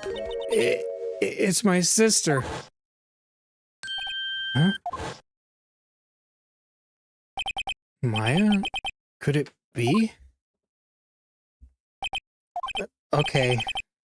I'll hear you out. Really? Oh, thank you so much. My name's Emma. Emma Sky. I'm a scientific investigator. Scientific investigator? Let's talk. Emma, was it? So you're a scientific investigator? Yes, that's right. Is something wrong? No, it's just you seem kind of jumpy, or maybe just young. Young? I'll be 16 years old this year. Oh, I see. Wait, only 16? I'm set to be formally assigned to forensics in 3 more years. My work is becoming quite well known, at my age, no less. So what exactly is your current position then? Well, legally speaking, I guess you'd call me an 11th grader. But I'm ready to do my job, at my age no less. Great. Another future professional in training. So what's this about a case? You said the trial's tomorrow? My sister didn't do it. She wouldn't stab someone with a knife. She wouldn't. So it's a murder case. I don't care if there's a witness who saw her do it. She didn't do it. I know she didn't do it. It's a scientific fact. And there's a witness. Just talk to her. You have to talk to her. Right. I suppose I will. I promised her I'd bring Mia Fey, but... Well, that's interesting. How would she know Mia? Let's talk about the scientific investigator. So you want to be a scientific investigator when you grow up then? Excuse me? I'm not a child, I'll have you know. Still, it's good to have a goal, albeit a very unusual one. I believe investigation should be done scientifically. Don't you? Yeah. I sure can't falter for a lack of enthusiasm. This case is handled scientifically. I'm sure my sister's name will be cleared. Your sister? I've been doing research, you know? I'm developing a new scientific method of case investigation. I'll show you when I'm done. I'm looking forward to it. Guess I should get down to the detention center and talk to her sister. Let's talk about this relation to Mia, too. My sister asked for Mia specifically. This Mia Fey person was a few years below her in school. So they went to the same school, huh? She always told me to go to Mia if I ever needed a defense attorney. And, well, I need one. Incidentally, Mia is a woman. Well, now that you mention it, I guess it is more of a woman's name than a man's. Well, it's nice of you to help your sister out like this. You must be close. Well, actually, when she gets like she is now, I kinda hate her. Huh? But she's my only family. Your only family? Well, what about your parents? They died in a car accident when I was little. Oh, I'm sorry. Alright. You wanna look at my badge? See this? It's my attorney's badge. Ah, well, I've never seen a real one before. You're the first one who's actually been interested in mine, believe me. Its composition is mostly silver. The gold blading is flaking a bit. She analyzed it, scientifically. There doesn't appear to be any corrosion due to sulfides. I'd give you $50 for it. Sorry, but it's not for sale. Yet. Alright. Well, let's go to the detention center. February 22nd, Detention Center Visitors Room. I wonder what's wrong with Emma. She got quiet all of a sudden as soon as we arrived. Guard, I thought I told you I didn't want visitors. Sorry, ma'am. It's just your sister. No excuses. Or did you not want a raise this year, understood, ma'am. What was that all about? Hi, Lana. Funny. I seem to remember specifically telling you not to come here. Perhaps my memory is failing. Look, I didn't want to come here either, okay? But your trial's tomorrow, and you still don't have a defense attorney. I'll be the one in court tomorrow. This has nothing to do with you, Emma. Isn't that right, Mr. Wright? Hey, how do you know me? Mia mentioned you. I've heard quite a bit. I'm sorry. What exactly is it that you do? My name is Lana Sky. I'm chief prosecutor for this district. You're a prosecutor? Two sisters, one a lawyer. Could this be a coincidence? Emma, Lana, I mean, they're just like... Is something wrong, Mr. Wright? Let's get to talking. There's something you should know from the start. Which is? The suspect in this case has confessed to the crime. Huh? Wait, but the suspect is... Me. I did it. Well, Mr. Wright? Well, why don't you begin by telling me exactly what happened? The crime took place yesterday, February 21st at 5:15 p.m. Well, that's quite specific. It was in the witness's deposition. A witness clearly saw me committing the crime. That was a bit of bad luck, wasn't it? The crime took place in the underground parking lot at the prosecutor's office. The body was found in the trunk of my subordinate's car. The prosecutor's office, huh? In your subordinate's car trunk? Classy. I was arrested on the spot, caught red-handed, as it were. Well, that's just great. So, who was the victim? An investigator with the police department. I suppose the correct term is detective. Detective? Death was due to a loss of blood. He was stabbed once in the stomach. By you? Death wasn't immediate, but the wound was fatal. She doesn't answer that question, I notice. I see. Allow me to repeat myself, Mr. Wright. The victim was a detective. You know what that means, don't you? Uh-oh. What, Mr. Wright? What does it mean? Well, it means the police department will consider it a matter of pride to have me found guilty. They will use any means at their disposal to do so. This case gets worse and worse with everything I learn. So you're the chief prosecutor? That is correct. I'm responsible for overseeing every trial handled by prosecutors in this district. I make sure the prosecutors have what they need to do the job and manage every aspect. Those are my responsibilities in a nutshell. That's an awfully large nutshell. Still, I'm a little surprised. I would think you'd recognize the district's chief prosecutor, Mr. Wright. Huh? In fact, it seems impossible that you wouldn't. Lana? What happened to your hand? Oh, this? I cut myself by accident. When I stabbed him, that is. Huh? I'm not very good at being a criminal, I suppose. How am I supposed to defend this? Time to change the subject. Wait, she was in the class ahead of Mia, wasn't she? You were in school with Mia, correct? A few years above her? Emma told you that too, did she? Why not? I did drag him all the way here from his office. Although it seems he has very little in common with Mia. Hey! It was in law school. I was in my 3rd year and she was auditing the class.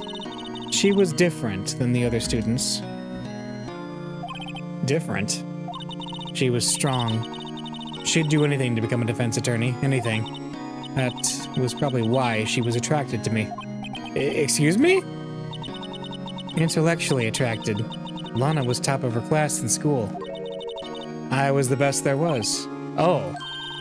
I'm doing pretty good in school too, by the way. It sounds a bit different when Emma says it. Well, Mr. Wright. Excuse me? As you can plainly see, I am admitting my guilt. I think it's safe to say there's no way you can take this case. None. But Lana... Why? Why are you doing this to me? You never think of anyone but yourself. Huh? I know you didn't do it, Lana, I know. So how can you say you did? If I lose you, I'll be all alone. I hate you, Lana. Huh? Mr. Wright? Yes? I believe our discussion here is ended. The rest, I leave to you. Huh?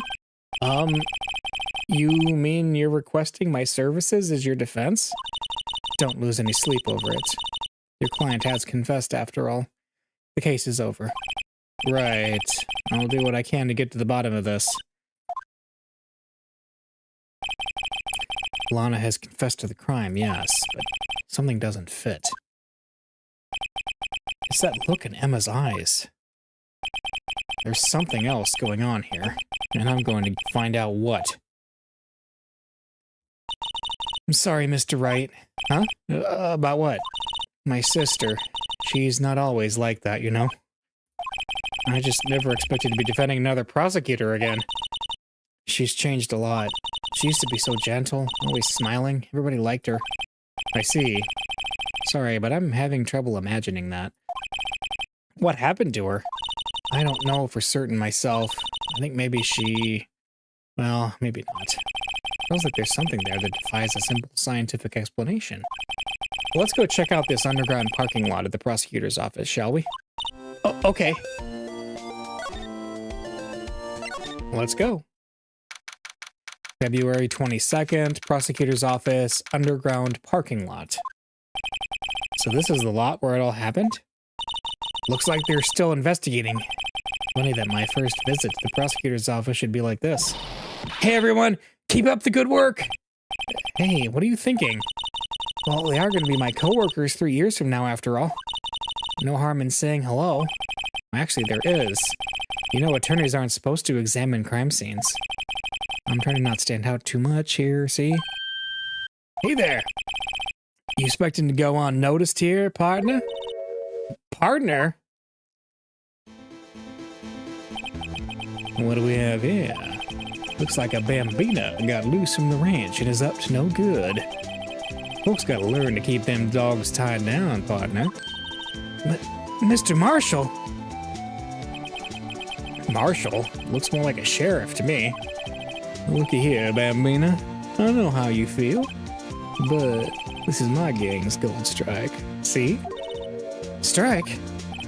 This is our claim, our territory, with a mother load of evidence. If you're fixing to mess with what's ours, you'll regret it, partner. You know what dreams the cacti out in the desert dream? You want to? What's this guy talking about? You head along home now. Happy trails, bambina. Was that, hombre, a friend of yours? Kind of, sort of, yeah. He's a detective who thinks he's a sheriff from the Wild West, it seems. Alright. Let's see what's going on. Ah, well that's clearly, what's this? Well, no time to waste. Let's get hunting for clues. I wonder what this is. Well, partner, looks like you got no intention of going home quietly. The sheriff! Like I said before, this here's our claim. You'd best be moseying along, unless you're fixing to bite the bullet. Ah, scary! Could you just tell us one thing? Who owns this car? Well, the little filly's got a good nose on her. You wanna know who rides that red Mustang with a body in her saddle, eh? Please! No problem, partner. About time for vittles anyway. Get yourself to the saloon up on the 12th floor of the prospector's office. Might just find you a cerveza you like. Prospector's office? Where's this guy think he is, and when, for that matter? Note to self, look up Vittles, Saloon, Cerveza. Maybe we should check out room 1202, the High Prosecutor's office. In any case, stay away from the car. You can look around here all you like. Just keep your paws off our claim. Right, great. Great, maybe there are some other clues around here, Mr. Wright. Let's check it out. Can we look at that without you having a problem? What's this, a wallet? Excuse me, officer. Wait, what are you doing, Mr. Wright? What am I doing? I just found this wallet, so I'm handing it over to the police. I don't believe it. This is real basic. Anything at a crime scene is evidence. Let's be scientific about this, please. Just put it in your pocket. How is that scientific? Sounds like theft to me. Wallet hastily stuffed into pocket. He did it anyway, a little bit. A foldable wallet found at the crime scene. Okay. I'm called to duty already, and at my tender age.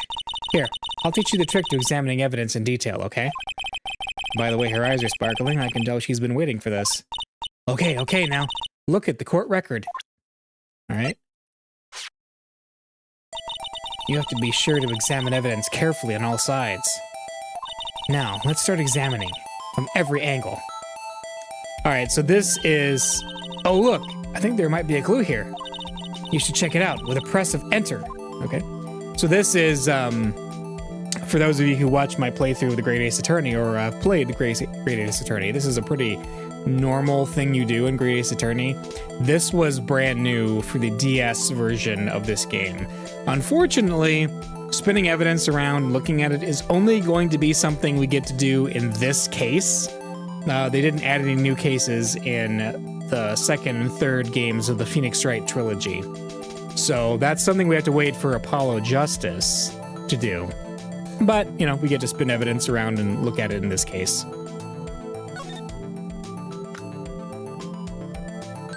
This is an ID card. Sergeant Bruce Goodman, ID number 5842189. See? Well, isn't scientific investigation useful? I guess. Well, I don't see what science has to do with it. Goodman's ID added to the court record. Let's be sure to examine every piece of evidence we find. I guess I've got to be on my toes from now on. Excuse me. Were you two all set? Us? Oh. Oh. What's this? She couldn't be... You're selling lunches here? This is a crime scene. Hello. Half and half, was it? Thanks. And you, sir? Yes? Some crunchy goodness coming at you. Thanks. Interesting way of doing business. This area is off limits to anyone without clearance, especially passers-by. Or are you officers? No, but you don't exactly look like the type to have clearance. Well, that's hardly a way to greet someone. Even if my days as the cough-up queen are over. Cough-up? Huh? You know, I'm feeling kind of full. Maybe I'll pass on lunch. I'm quite connected to this case, you see. The images are burned in my eyes, you might say. Yes, all the sordid secrets. Secrets? Dear me, you are a slow one, aren't you? I'm referring to the murder, the stabbing of that detective. What? She said there was a witness, yeah. This is the witness. You mean you're the witness my sister was talking about? Please, cough-up queen, tell us what happened. The name is Angel Star. Don't you go forgetting it. Or before you know it, I'll have you whimpering at my heels. Yes, ma'am. Yipes, she means it. Oh, look at my badge. A defense attorney must be able to fight. How about you? Do you think you can win? How about tackling Lunchland's Pickle Supreme lunchbox? Wow, it's really crunchy. A box of pickles? Kind of a sad lunch if you ask me. What about the ID? I bought this card. Lunchland vendors only accept cash, no cards. Especially the card belonging to someone else. Oh, no, this isn't a credit card, it's an ID card. It belongs to a detective. And you're showing me this to me, the lunch lady? Why? That's like showing a fine honeyed ham to a detective. Why do I always feel like I'm being mocked? Can I look at this in more detail? I sure can.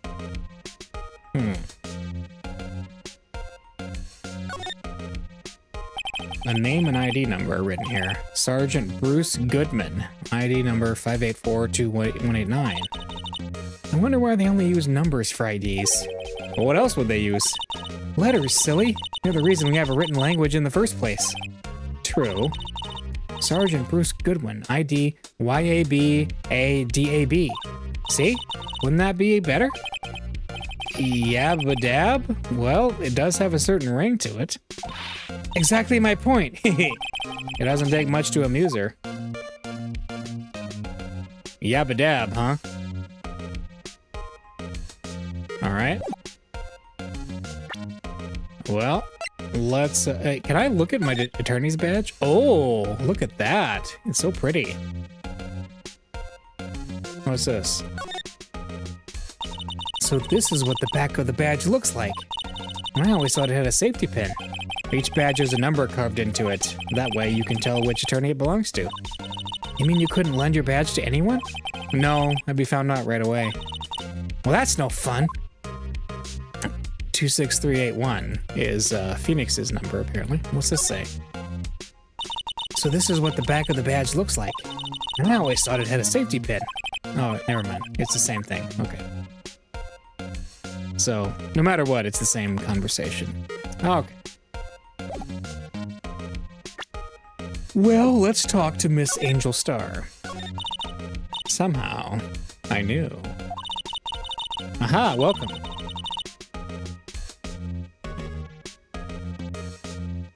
Yesterday was a day of destiny. I knew something was going to happen. Just like I knew that the daily special on Friday every week is salmon. Destiny? Was yesterday special for some reason? You're a defense attorney, right? You should know then. You should know the foul misdeeds of the evil ones who haunt this den of iniquity. Evil ones? Prosecutors. They have no qualms at all about blackening the name of innocence. And yesterday they paid homage to the most evil one of all. They gave an award for King of Prosecutors. What a farce. So she's saying there was some sort of prosecutors convention yesterday? I was almost compelled to lace their lunches with something foul. Do you have a personal grievance against prosecutors or something? Oh, does she? I guess so. Or is there some kind of scientific evidence of this, evil? Young miss, mock me at your own risk. You'll soon find out why they call me the cough-up queen. Ew! The most heinous of all, the evil ones, the one they awarded yesterday. It was in his car that they found the body. Proof that he devours the evilest lunches of all. Really? Really what? I'm totally confused. One thing's clear, this lunch lady has a thing against prosecutors. Let's talk about what you witnessed. So what exactly was it that you witnessed, Miss Star? It was a fascinating spectacle, to be sure. I now feel I know what they say when they talk about a woman's wrath. To see Lana Skye wield that knife so. Her knife flashed in anger, bringing him to a sad end. It was truly a sight to see. You mean the very moment of the crime? And the sound of his silvery ties to this world being cruelly cut still rings in my ears, and the rhythmic beat of Lana Skye's knife. Wait a second, you know Lana Skye? Of course. It's quite a feat, becoming chief prosecutor. How many lunchboxes of sin did she pack to make that journey, I wonder? She always travels late. Now, why would this pretty lunch lady know the chief prosecutor's name? Could we ask you a bit about yourself, Miss Star? I come here every day to sell lunches. I import only the freshest and best from the Far East. For some reason, the box lunches are a hit here. Why not make the lunches here rather than import them? Did you say something? No. Only true connoisseurs can understand. The kind you can only tell someone who has tried General Tso's Trilobite lunch set. Never mind, you win. I don't even want to appreciate part of a Trilobite's flavor. Well, how did she get a Trilobite? What? Anyway, I come here every day to sell lunches. My boyfriend works in the security room here at the prosecutor's office. Your boyfriend?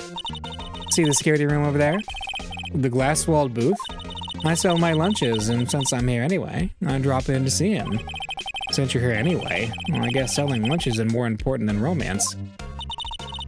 So to scientifically analyze the data available so far, you, Miss Star, are a lunch vendor with an ulterior motive for coming here. A useful analysis, not? And let's talk about the prosecutor's office. Did you have a bad experience with the prosecutor, Miss Star? I sense some hostility. Hostility? Huh, perhaps. Prosecutors are all alike, and the bigger they get, the worse they smell. Kind of like 10-day-old clams in the chowder. I wonder if Miss Star was involved in some sort of legal trouble in the past. That'd be a sure cause of food poisoning. Scientifically speaking, of course. I mean, now you're talking, cough-up queen. I thought she was just a lunch vendor, but now I'm not so sure. Oh, anything else for her to say? Probably not. So we can't look over there because Mr. Cowboy is not letting us. Look, a door! That must mean something. I'm not sure that doors mean anything. No, it won't open! A mysterious lock. I fail to see what's mysterious about it. Mr. Wright, you'll need to learn to enjoy life more. let's finish our investigation first, shall we? This is where the cars leave the lot. The arrow on the ground makes it look more like an entrance. What are you talking about? It's plainly an exit. Well, maybe it's both? Like, kind of a dual purpose? The theory of relativity. What? I've got to write this down. Hey, Mr. Wright. Maybe you know, was Mr. Relativity German, or was he British? Mr. Relativity? Are you sure that was his name? Uh-oh. What's this? Aha! A ladder. That's a step ladder. What's the difference? In scientific terms, please. Scientific, huh? Look at the basic nature of things, Mr. Wright. This all seems so horribly familiar somehow. And the debate rages. Here, a phone. Let's see if it works. Hey, don't touch stuff we don't need to be touching. I can't hear anything. My ears! No, my ears! Maybe it's due to the barometric pressure. What is she babbling about? Hey, what did you just say? See, you can hear just fine. The phone's broken. So the phone is broken. Interesting. This wall is in our way. It's got a faucet for water. Wait, I know. This wall is merely a facade, hiding the truth. This is no wall, but a water tank. I fail to see how it makes any difference either way. An oil drum. Looks like it's filled with water. It's heavy. I can't even budge it. The drum over here is on its side. Wait, I know. I'll hide in here and do a stakeout. I think you'll probably just get arrested. In fact, you may not even have to hide in the drum to get arrested. What? I'm not suspicious. What's up here? Look, a stylish glass-walled room. Very nice. You can see the whole parking lot from in there. It says security. Perhaps it's a cafe. Huh? Cafe security. Yeah, that must be it. Let's check it out later. I hate to break it to you, but I think that's probably just the security guard's office. You know, I scored a 97 on my science test the other day. I like how in Chronicles the characters can hear so well that they can tell exactly what Ryunosuke is thinking. Yeah. Yep. Kind of the same thing happens with Phoenix, too. Too bad they don't have a test for common sense. Alright, so I think we're done here. So let's go to the High Prosecutor's office. February 22nd, the High Prosecutor's office, room 1202. This is the kind of room that just screams, I can do the job. Quite a change from your office, really. Oh, thanks. Look, there's a trophy or something here. A trophy? Wait, that shield? It takes real nerve to display stuff like this. Whoever's office this is, they must be a real stuck-up jerk. Phoenix Wright. You never tire of prying into other people's business, do you? That voice. Long time no see, Edgeworth. Huh? Ah! Mr. Edgeworth! Huh? You know him from somewhere? Of course. I'm his biggest fan. My sister introduced us once and... Right, her sister is the chief prosecutor, after all. Well, what brings you here? I'll warn you, I've been known to be a real stuck-up jerk. No, did I... No. It was just Mr. Wright here. Hey, don't blame me. We're just here to investigate a murder case. Murder? A body was found in this nasty, bright red sports car in the parking lot? That would be my car. What of it? What? Your car? I'll say one thing, she certainly can scream. Hey, Edgeworth, look at my badge. No, I don't want to examine it. Look at it. I once dreamed of being a defense attorney a long time ago. What? You wanted to be a defense attorney, Mr. Edgeworth? Yet my path is laid out clearly before me. I have no time to reflect on what might have been. I'm not going to show you that because you'd be mad. So let's talk about the case. So the body was found in your car? Go ahead. Say it, right? You think I did it, don't you? After you went through all the trouble to help me last year, no less. No, we don't think you did it. I mean, it was my sister who stabbed him. Wait, no, she didn't do that. I mean... Wait. So you're the chief prosecutor's little sister, then? Yes, sir. Emma Skye. It's nice to meet you again. Now that didn't sound forced at all. Ah, now I remember. You've really grown. I'll admit it was a surprise for me, too. To think that my own car would become the scene of a murder. More surprising still, I'm being forced to prove my superior's guilt. I can understand— Wait, what did you say? Lana Skye is the chief prosecutor, the top prosecutor in the district. She can't prosecute herself, so I'll be the prosecutor at the trial tomorrow. You? Mr. Edgeworth? Uh-oh. To be honest, it's a bit of a miracle I'm still here at all. What do you mean? Rumors. You've heard the rumors about me, haven't you? That's Edgeworth. It's hard to remember a time when there weren't rumors about this guy. Forging evidence, arranging false testimony, illegal searches, you name it. Thanks to you, my innocence was established in the trial at the end of last year. However, there are some who say I'm the one responsible for the current incident. What? That's crazy! Huh. Some people need very little excuse to think ill of others. It's a fact of life. Impossible to stop.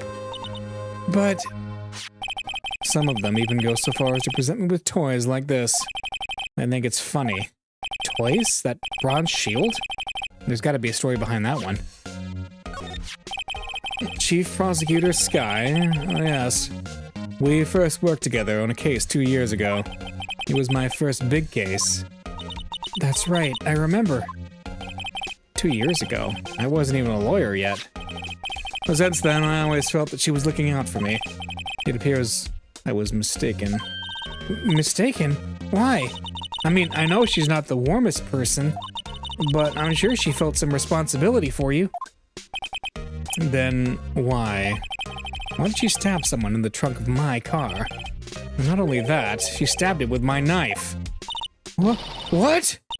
Mr. Edgeworth, your knife was the murder weapon? To be specific, it was the knife I keep in the toolbox in the trunk of my car. Edgeworth's knife, the murder weapon. Usually in Edgeworth's toolbox. Traces of victim's blood, no prints. Edgeworth? What? Are you sure you didn't do it? Come on, can you take a joke? You have a strange sense of humor, Mr. Wright. Okay, can I look at the knife now? I sure can, even though apparently we don't actually have it. This must be the victim's blood, right? Either that or Edgeworth cut himself peeling an apple. What's Edgeworth doing with a knife like this anyway? Hey, maybe he spends his weekends roughing it in the wild. Edgeworth? In the wild? I think my fruit peeling theory is more likely. Are you kidding? I always pictured him as an outdoorsman. Now there's a scary thought. Okay.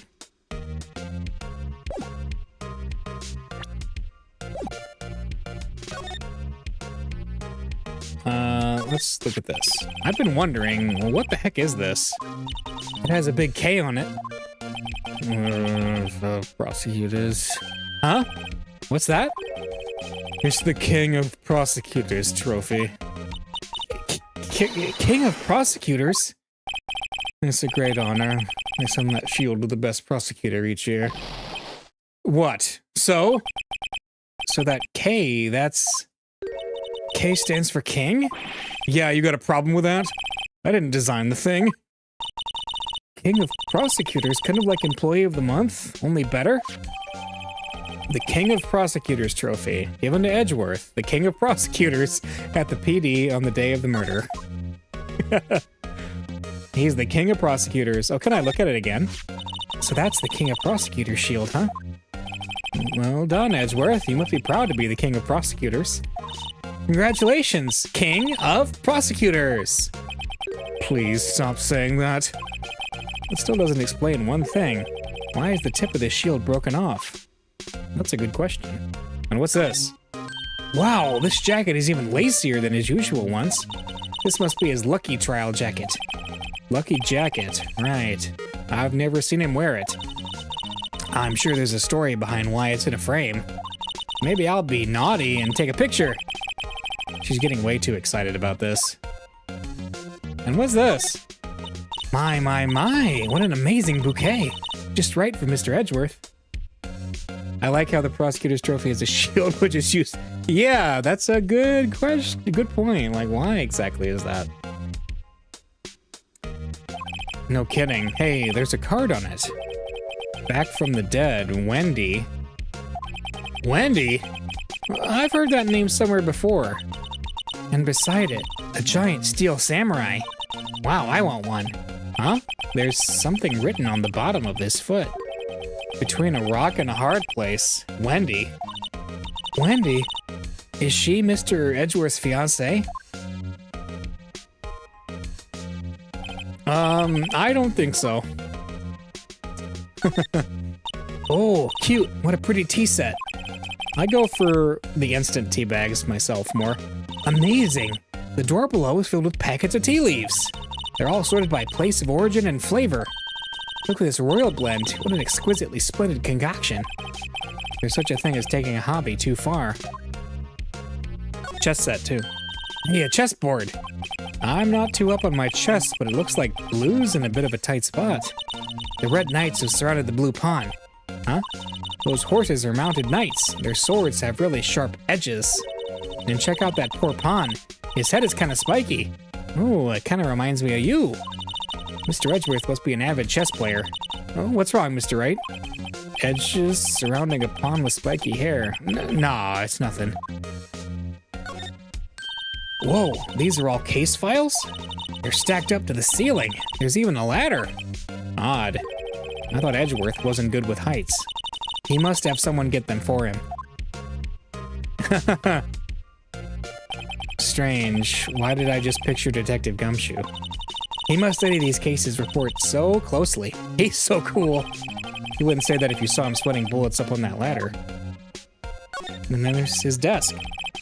A work desk. It's quite tidy, as one might expect. What a nice desk. Easy to use and easy on the eyes. It's polished so well I can see my own reflection. Strange. Why did I just picture Detective Gumshoe? Maybe I'll take that name plaque as a souvenir. Don't. He'll sue you. Alright, I think that's everything in his office we can look at. His couch. Mr. Edgeworth has such a comfy sofa. Sofas like this we may want to curl up and take a nap. I bet he pores over his case files here until the wee hours of the morning.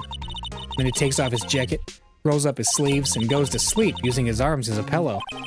I don't believe it. He's actually daydreaming about Edgeworth working. It would be even stranger to not be daydreaming about Gumshoe all the time. Yeah, I know, right? Never not be fantasizing about Gumshoe. I bet in the morning he has sofa hair and little creases in his cheek from the seams. He's so cool. Sofa hair is cool? Alright, is there anything else we can talk to you about? Not really. Let's look at the King of Prosecutors award. Yeah, is like something broken on it? Oh, what's this on the bottom? Hey, check it out. There's a metal plate here. It looks like the names of all the previous recipients are engraved on it. Wow, one guy's listed a bunch of times. Von Karma. I guess he must be a foreigner? Yeah, that's probably it. Well, wherever he's from, he must have been an amazing prosecutor. I'd like to meet this Mr. Von Karma sometime. When she says it, his name does have kind of a ring to it. Now wait a minute, how would she not know who Von Karma is? He's supposedly this legendary prosecutor.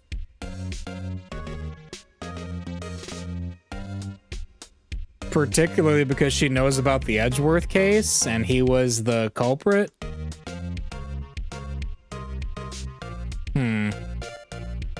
Okay, I can't tell what's... Let's just present it to Edgeworth and see if he says anything about it. So basically, this says you were the best of the best last year, huh? You can take that foolish grin somewhere else, right? I lost a day of work to receive that travesty. Huh? Why's that? I had to go to the police department to receive that broken shield. The police department? Yes, right next to the police station downtown. You've been there, haven't you? Where Detective Gumshoe works? Yeah. I was wondering something about your shield. Why is it broken? What does it matter? I've got more important things to worry about. Oh, right. He doesn't seem too concerned about his award, for better or worse. Yesterday was a very busy day for the prosecutor's office. Maybe we should ask him more about yesterday? Let's do it. Day of the crime. Could you tell me more about yesterday, the day of the murder? Yesterday was the annual cleaning day at the prosecutor's office. Cleaning day? Working with the police department, we sort and file all evidence for solved cases.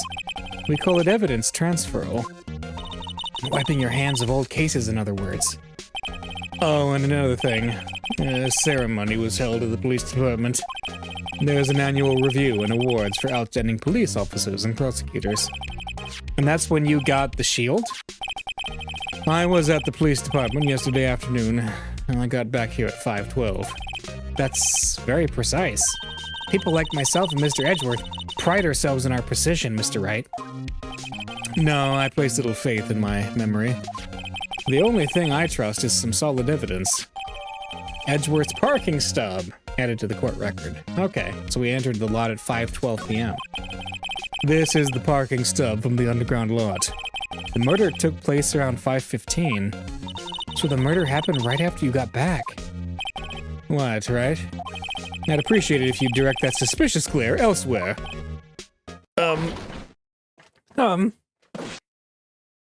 Excuse me, but is Mr. Edgeworth, anywhere on the premises? I'm Edgeworth. What is it? I'm here, sir, at the request of the chief, sir. I've got your report, sir. Report? What? Did you find new evidence in the case against Chief Prosecutor Skye? I don't like the way this conversation is going at all. Skye, sir? No, sir. No name of that kind, sir. Not in this report, sir. I think I just heard Edgeworth's lid blow. Mr. Edgeworth's lid isn't on very tight, is it? I made a clear request to the police department, did I not? I need to focus on the trial tomorrow, so don't bring me anything unrelated. Sir, sir! I'm just following orders, sir. They told me to bring this to you. I wasn't aware of the particulars of your arrangement with us, sir. Give me your name. Yes, sir. Meekins, sir. Officer Meekins. Right, Officer Meekins. Take your report and leave. And good luck with that raise next month. But sir, I didn't know. Poor guy. Looks like he was absent on the day they gave out brains and good luck. Right. Yes, sir. God, he caught me off guard. As you can see, I'm busy. You may leave now. Let's see what he says, Mr. Wright. The victim was a detective from the same department as that patrolman just now. Go down to the police department. You can ask more there. Thanks. He seems to have finally calmed down at least. Okay. So he wants us to go to the police department. Okay. February 22nd, police department entrance. What the heck is that? Whew, we're finally here. Now, why would they put the police department so far away from the prosecutor's office? It beats me. I took almost 30 minutes by taxi, and traffic wasn't even that bad. The police department, huh? I've only ever been to criminal affairs next door. Hold on, what's that?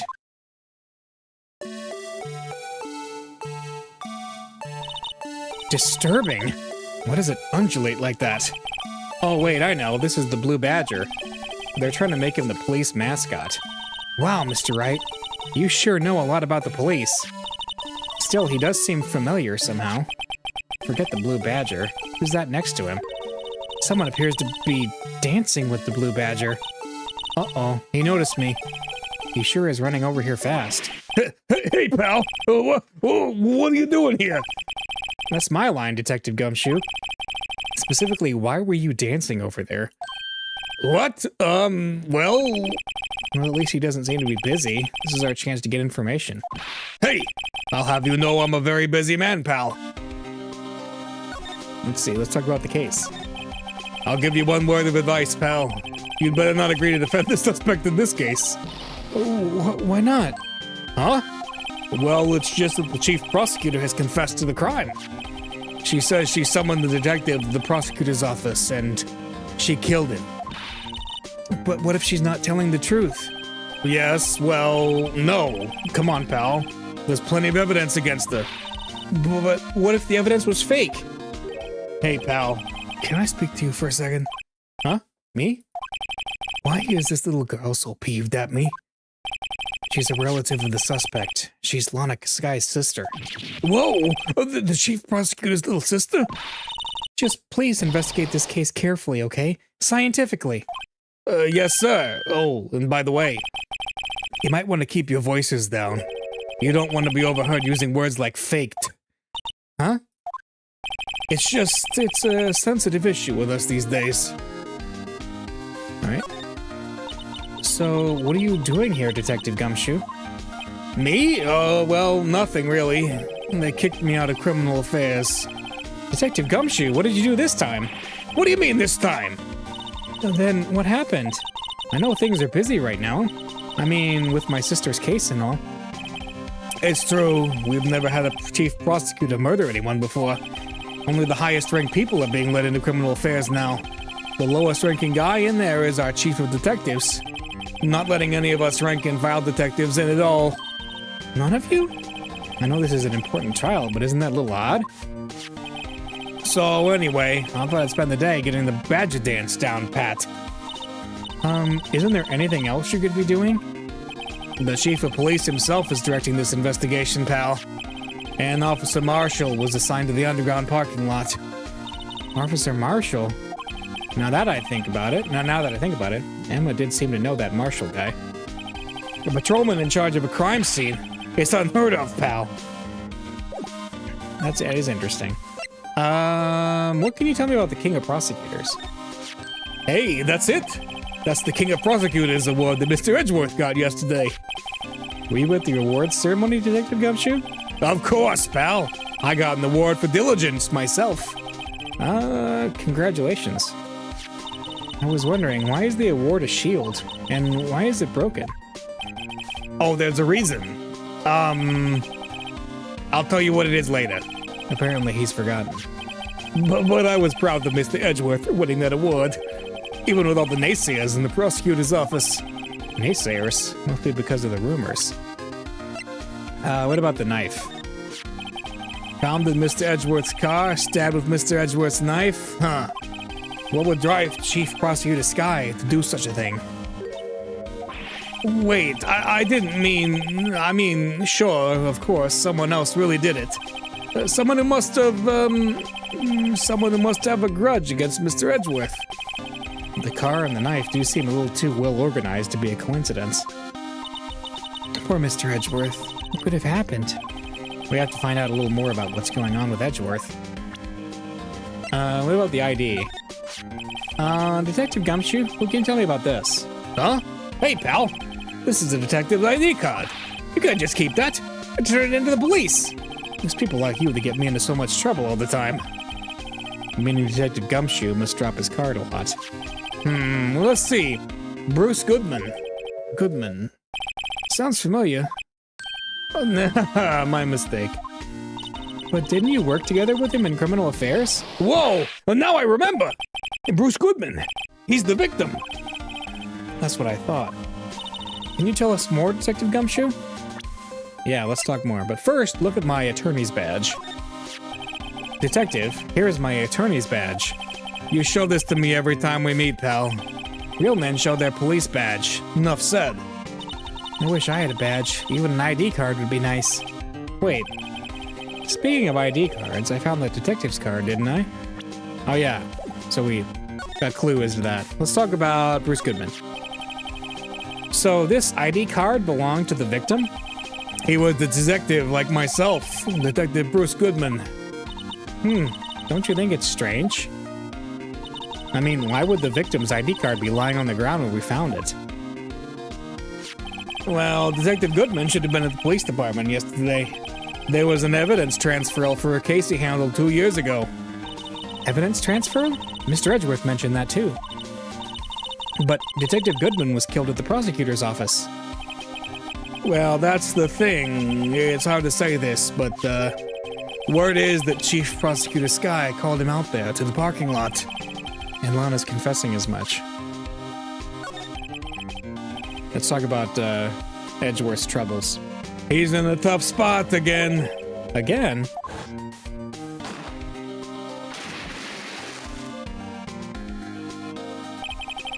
Well, it all started with the murder of that defense attorney, Hammond. But Mr. Edgeworth was found innocent. Listen, pal, there have always been rumors about Mr. Edgeworth. Forging evidence, making deals with witnesses. Nothing outright, but there were always whispered rumors. Ever since he was accused of murder, no one's whispering. They're practically shouting. But there's no evidence against him. Well, Mr. Edgeworth has always had unusually strong ties to the department higher-ups. It's only natural that people would be suspicious. I had no idea he was under the gun. Anyway, this latest case has started a new rumor. People say the only reason he took the case is because he's aiming for the chief prosecutor position himself. What? But I know the truth, pal. Nobody wants to be the one who has to prosecute the chief prosecutor. Mr. Edgeworth is biting the bullet on this one. He's doing this for all of us. Okay. What's this? Look, that patrolman is saluting the other guy. He must be a detective. And then I said, hey, you do that, your soup will get cold, buddy. That's hilarious, sir. I laughed so hard that I cried. I guess he wasn't saluting, he was wiping tears from his eyes. They make a good pair. Mr. Wright, do you know why patrol cars are painted black and white? No idea. Why? Well, I think they're designed after a panda. A panda? Not that I have scientific proof, it's just a theory. Do you mind me asking how you came up with that theory?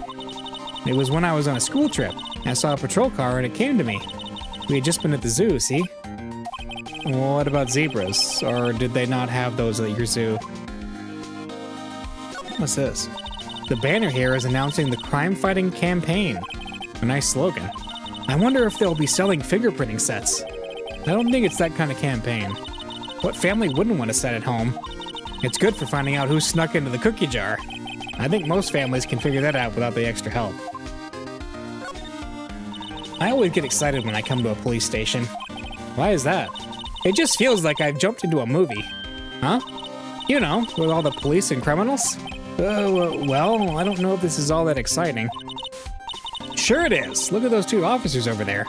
They're probably talking about the latest bust. Funny, well, they were talking about the weather. I was wondering about that. What? The dancing blue badger? It's my masterpiece. You made this, Detective Gumshoe? The chief threw together some designs and I just did my thing, pal. Nice work. It's battery powered, so I can go anywhere. There's no switch, so it just dances until the batteries die. Poor Blue Badger. Fated to dance until he drops. Oh, we actually got it as evidence. A work of art designed by the chief of detectives and created by Detective Gumshoe. And that's all I know about that. I'm not officially on the case, you know. Thank you. Why aren't you handling the case, Detective Gumshoe? We met the guy who is. What was his name? The guy in the parking lot? That'd be Officer Marshall. He was appointed directly by the chief of police. Officer Marshall? Is he some kind of Wild West sheriff or something? No. Jake Marshall's just a regular officer from West LA. For a moment there, I wasn't sure. Look, pal, let me try to make things a little easier for you. Show him this, and they'll let you examine the crime scene. Maybe. Letter of introduction. Received from Detective Gumshoe. Allows bearer to investigate the crime scene. Oh, nice. I'll be surprised if this gets us anywhere. Just act like you're supposed to be there, and nobody will look at you twice, pal. Man, Gumshoe is such a good guy. The usual wanted posters are hanging up here on the bulletin. Do you know this face? If you do, dial 911. You know, Mr. Wright, I always thought it was kind of funny. I've never seen anyone who looked like the people in these posters. They hardly even look human. She has a point. I was wondering about that. Let's see. Oh, this is just the Blue Badger. Okay.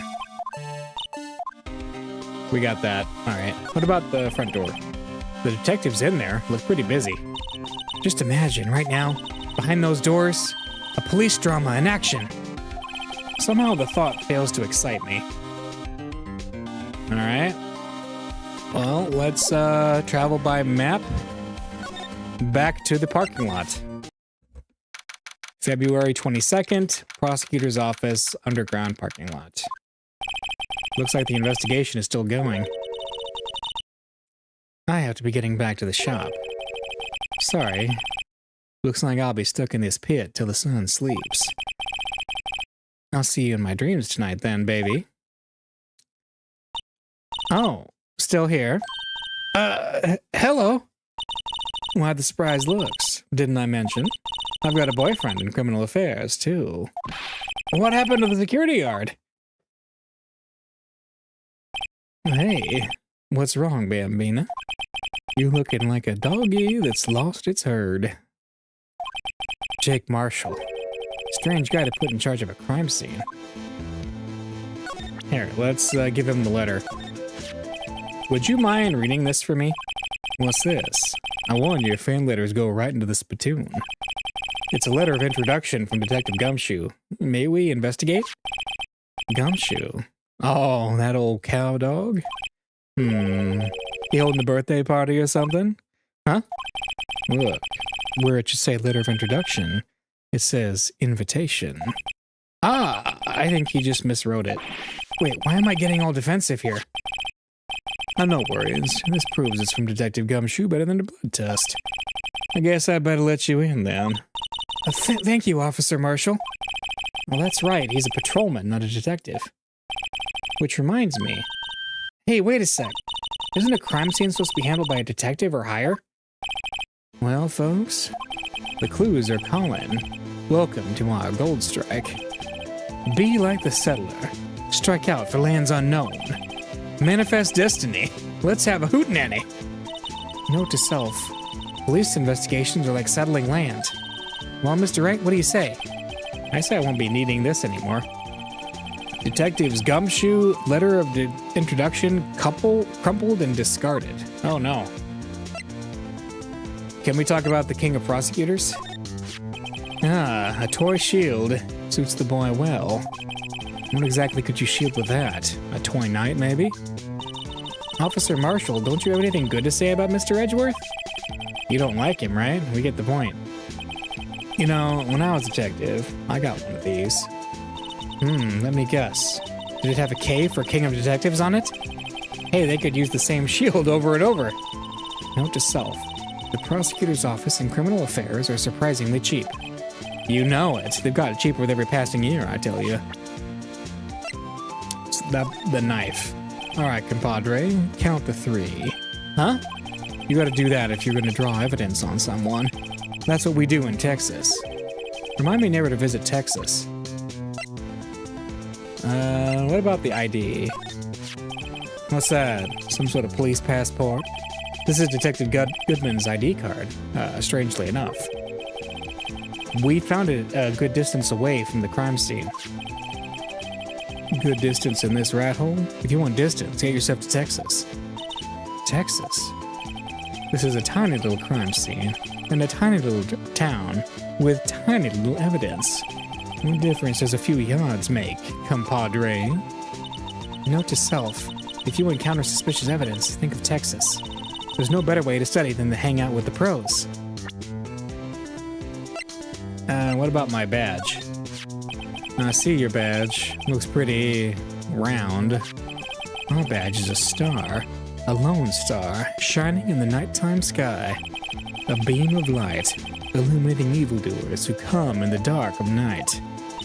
Note to self, evildoers are weak against starlight. Hey, that's a sheriff's badge. What about the blue badger? Does he have anything to say about that? Nope. The parking stub. 5:12 p.m. The prospector's bright red steed came in at a trot, real slow-like. Trot? My Madonna tells me the crime occurred 3 minutes later. So it seems the chief prospector was lying in wait. Maybe waiting for her prince to ride in on his bright red horse. So what you mean is, the killer intended to use Edgeworth's car all along. Interesting. Officer Marshall, could you tell us more about the victim? Good men always die young. Remember that, partner. Could you be a little more specific? Bruce Goodman. He was a detective, right? Well, aren't you a feisty doggy there now? Detective Goodman was stabbed here at 5:15. The smiling Madonna told me the tale. I think he means the witness, Miss Angel Starr. One stabbed to the chest. A fine piece of work. This here's the autopsy report. Hey, Goodman's autopsy report. Death due to a loss of blood, one knife wound. Died within an hour and a half of 4 p.m. So hang on a second. Within an hour and a half of 4 p.m., that's an interesting time window. So he could have been dead at, what? 2:45? Oh no, 2:30? Yeah, that's a big window. Was my sister involved with the victim in any way? Funny you should mention that, Bambina. Chief Prospector Sky and Detective Goodman had nothing in common at all. Nothing in common? They apparently worked together on a case a few years back. So there's no motive? Goodman wasn't a particularly gifted detective. That's one reason why he didn't do much work with the chief prospector. But my sister called the victim here on the day of the murder, right? Here to this parking lot? So it seems. Like calling an unarmed man to a shootout at high noon. I don't mean any offense, but Officer Marshall, you're a patrolman, right? Not a detective? You calling me out? They shoot you for that in Texas. Huh? I was one of them fancy shoot detectives till 2 years ago, to tell you the truth. Oh, really? Now he tells me. But you're a patrolman now, so how can you be in charge of a crime scene? Nothing gets by you, does it, Bambina? So why are you in charge? No reason. We're just short on hands right now. I'm keeping an eye out in the meantime. That's odd, though. Detective Gumshoe was saying he had nothing to do. Nothing important, at least. He's nothing but a sad old cow dog that can't find his tail. Maybe it's because he runs without Edgeworth, eh? Edgeworth? That cow dog's been kicked out of this cattle run by order of the chief of police. Just, he don't realize it yet. Detective Gumshoe kicked out of the investigation? Well, we knew that. Alright, so let's investigate. What's this here? This looks like a cell phone. Scientific analysis would suggest this belongs to the victim. I can't think of anything else it could belong to.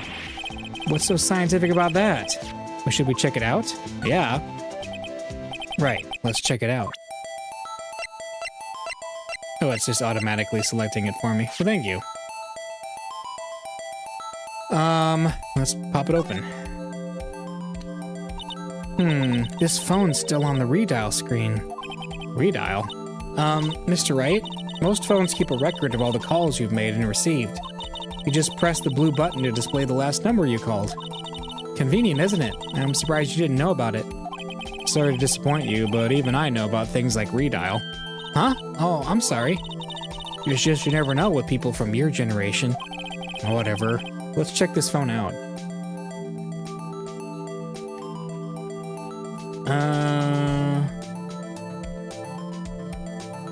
Oh, what's this? Man, what a boring strap. What's wrong with it? Everyone has different tastes, you know? Here, check out mine. It's a pink princess strap. These are hard to come by, you know? I see this series is as popular as ever with the kids. Now to see who the owner of this phone called last. Note to self. A defense attorney doesn't think first. He just pushes the button. Hey, that song. I know that. Hey, what's going on over there? Oh, sorry. See you, partner. You pressed redial on that there phone, didn't you? Well, yeah. Whose phone is this anyway? It was on the ground over there. Whose is it? That belongs to Chief Prosecutor Sky. What? It's my sister's? She apparently dropped it when she was taken into custody, right after the crime. Look, the last call was made right when the murder occurred. Looks like she was fixing to call someone, except she only spoke for a few seconds, according to this. Who did she call? No idea. Sorry, partner. Now I got a question for you, partner. I heard a phone ring just now. One of those newfangled ring tunes. Oh, that? Oh. I'm sorry, that was my phone. What? Your phone? Yeah, it's kind of strange, but someone called me right as we picked up the other phone, wrong number. I hope you're not lying. They shoot you for that in Texas, partner. Uh-oh, I have incited the wrath of the Lone Star Patrolman. Property of Lana Sky, last call made at 5:18 on the day of the murder. Are you sure that she wasn't trying to call you?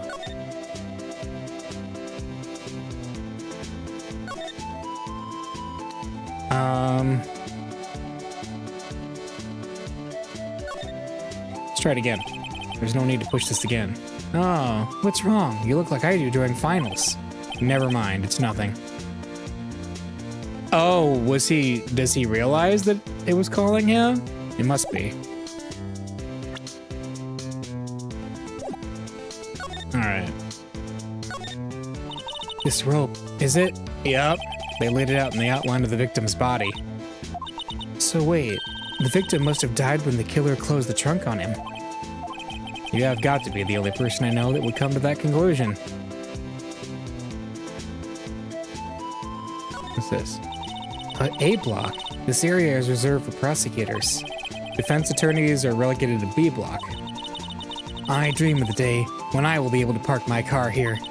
I'll go over to B block to buy my hamburgers from you, Mr. Wright. I'm not planning on giving up my job that soon. B block is through there. That's where visitors park. I can see the Lunchland car over there, far in the distance. Hey, you're right. I like that cute design on the door. I can see a cartoon cow munching down on a juicy-looking steak. Doesn't that strike you as a little creepy? But just don't think too deeply about it and you'll be fine.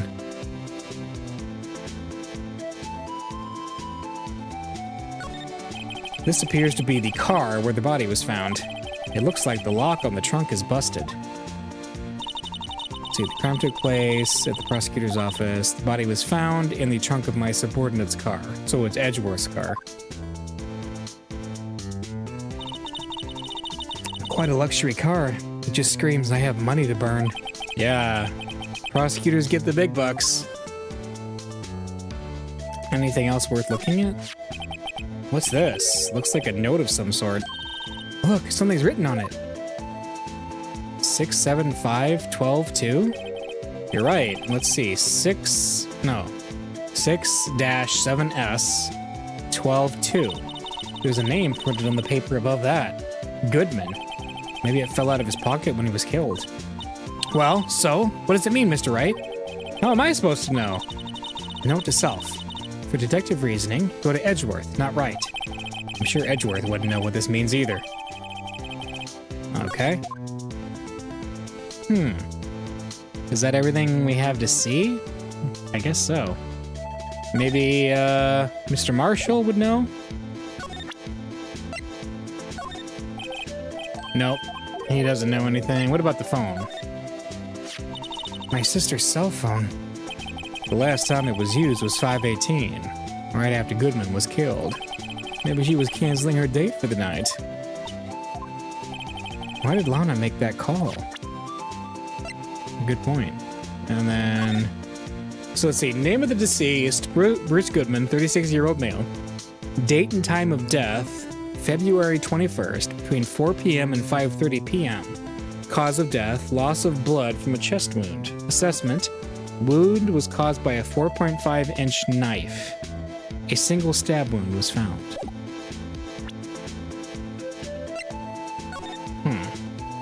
And this is the knife? So, okay. Does he have anything? Oh, Lana Sky, there we go. So there's no connection between Detective Goodman and my sister? That's correct, but there's a goldmine of evidence against her. And the prospect tomorrow was none other than Edgeworth himself. I'm afraid your sister's fate is decided, Bambina. Many condolences. Officer Marshall. Yeah, Bambina? How can you say that? You and my sister, you were... Is there something between this cop and her sister that I don't know about? I apologize, Bambina. Something must have gotten to me. Maybe it's that dry wind that's blowing through the prospector's office. Dry wind or ill wind? Someone's up to something here. But who? Office atmosphere. Suspicions about Mr. Edgeworth have been flying around for nearly 2 years now. Forged evidence and arranging testimonies, you mean? He was unbeatable because he did whatever it took to win. Unbeatable, that is, until he met you. But rumors are just rumors, aren't they? These are prosecutors we're talking about. Evidence is everything to them. If you follow the rumors about Edgeworth through their source, you find one person. But they're off limits. Untouchable, you might say. One person? Who? I hate to say this, but it's your sister, Bambina. Chief Prosecutor Lana Skye. What? My sister? Edgeworth couldn't rustle all those cattle by himself. Some people load their guns with bullets. Some people load them with deals. What, you're saying Edgeworth was making deals to win trials? Where there's gunshots, there's bound to be bullets. That's what the old-timers say. There's a big old secret hidden around here somewhere. Everyone knows it. Is that why Detective Gumshoe was taken off the case? Did they target him because he was closest to Edgeworth? So, well, how are we doing, Mr. Wright? I guess we've got some clues. We have an autopsy report, a note from the victim, and a cell phone. So, you think we'll be okay? Well, the only thing still bothering me is that Lana is confessing to the crime. She says she did it. No problem. I can guarantee that she's not the criminal. Oh, by the way, Emma? Yes? I know that song your phone plays when it rings. What? It's the Steel Samurai theme song, isn't it? That popular TV show for kids? The phone that rang earlier wasn't mine. It was yours. At 5:18, just after the murder took place, your sister called you, didn't she, Emma? I'm sorry. Can you tell me what you talked about? She hung up right away. I see. Alright, last call was made to Emma. Interesting. A detective is murdered, and the suspect is the top prosecutor in the district. I've got a bad feeling about this. Like, maybe I still don't know everything that went on here.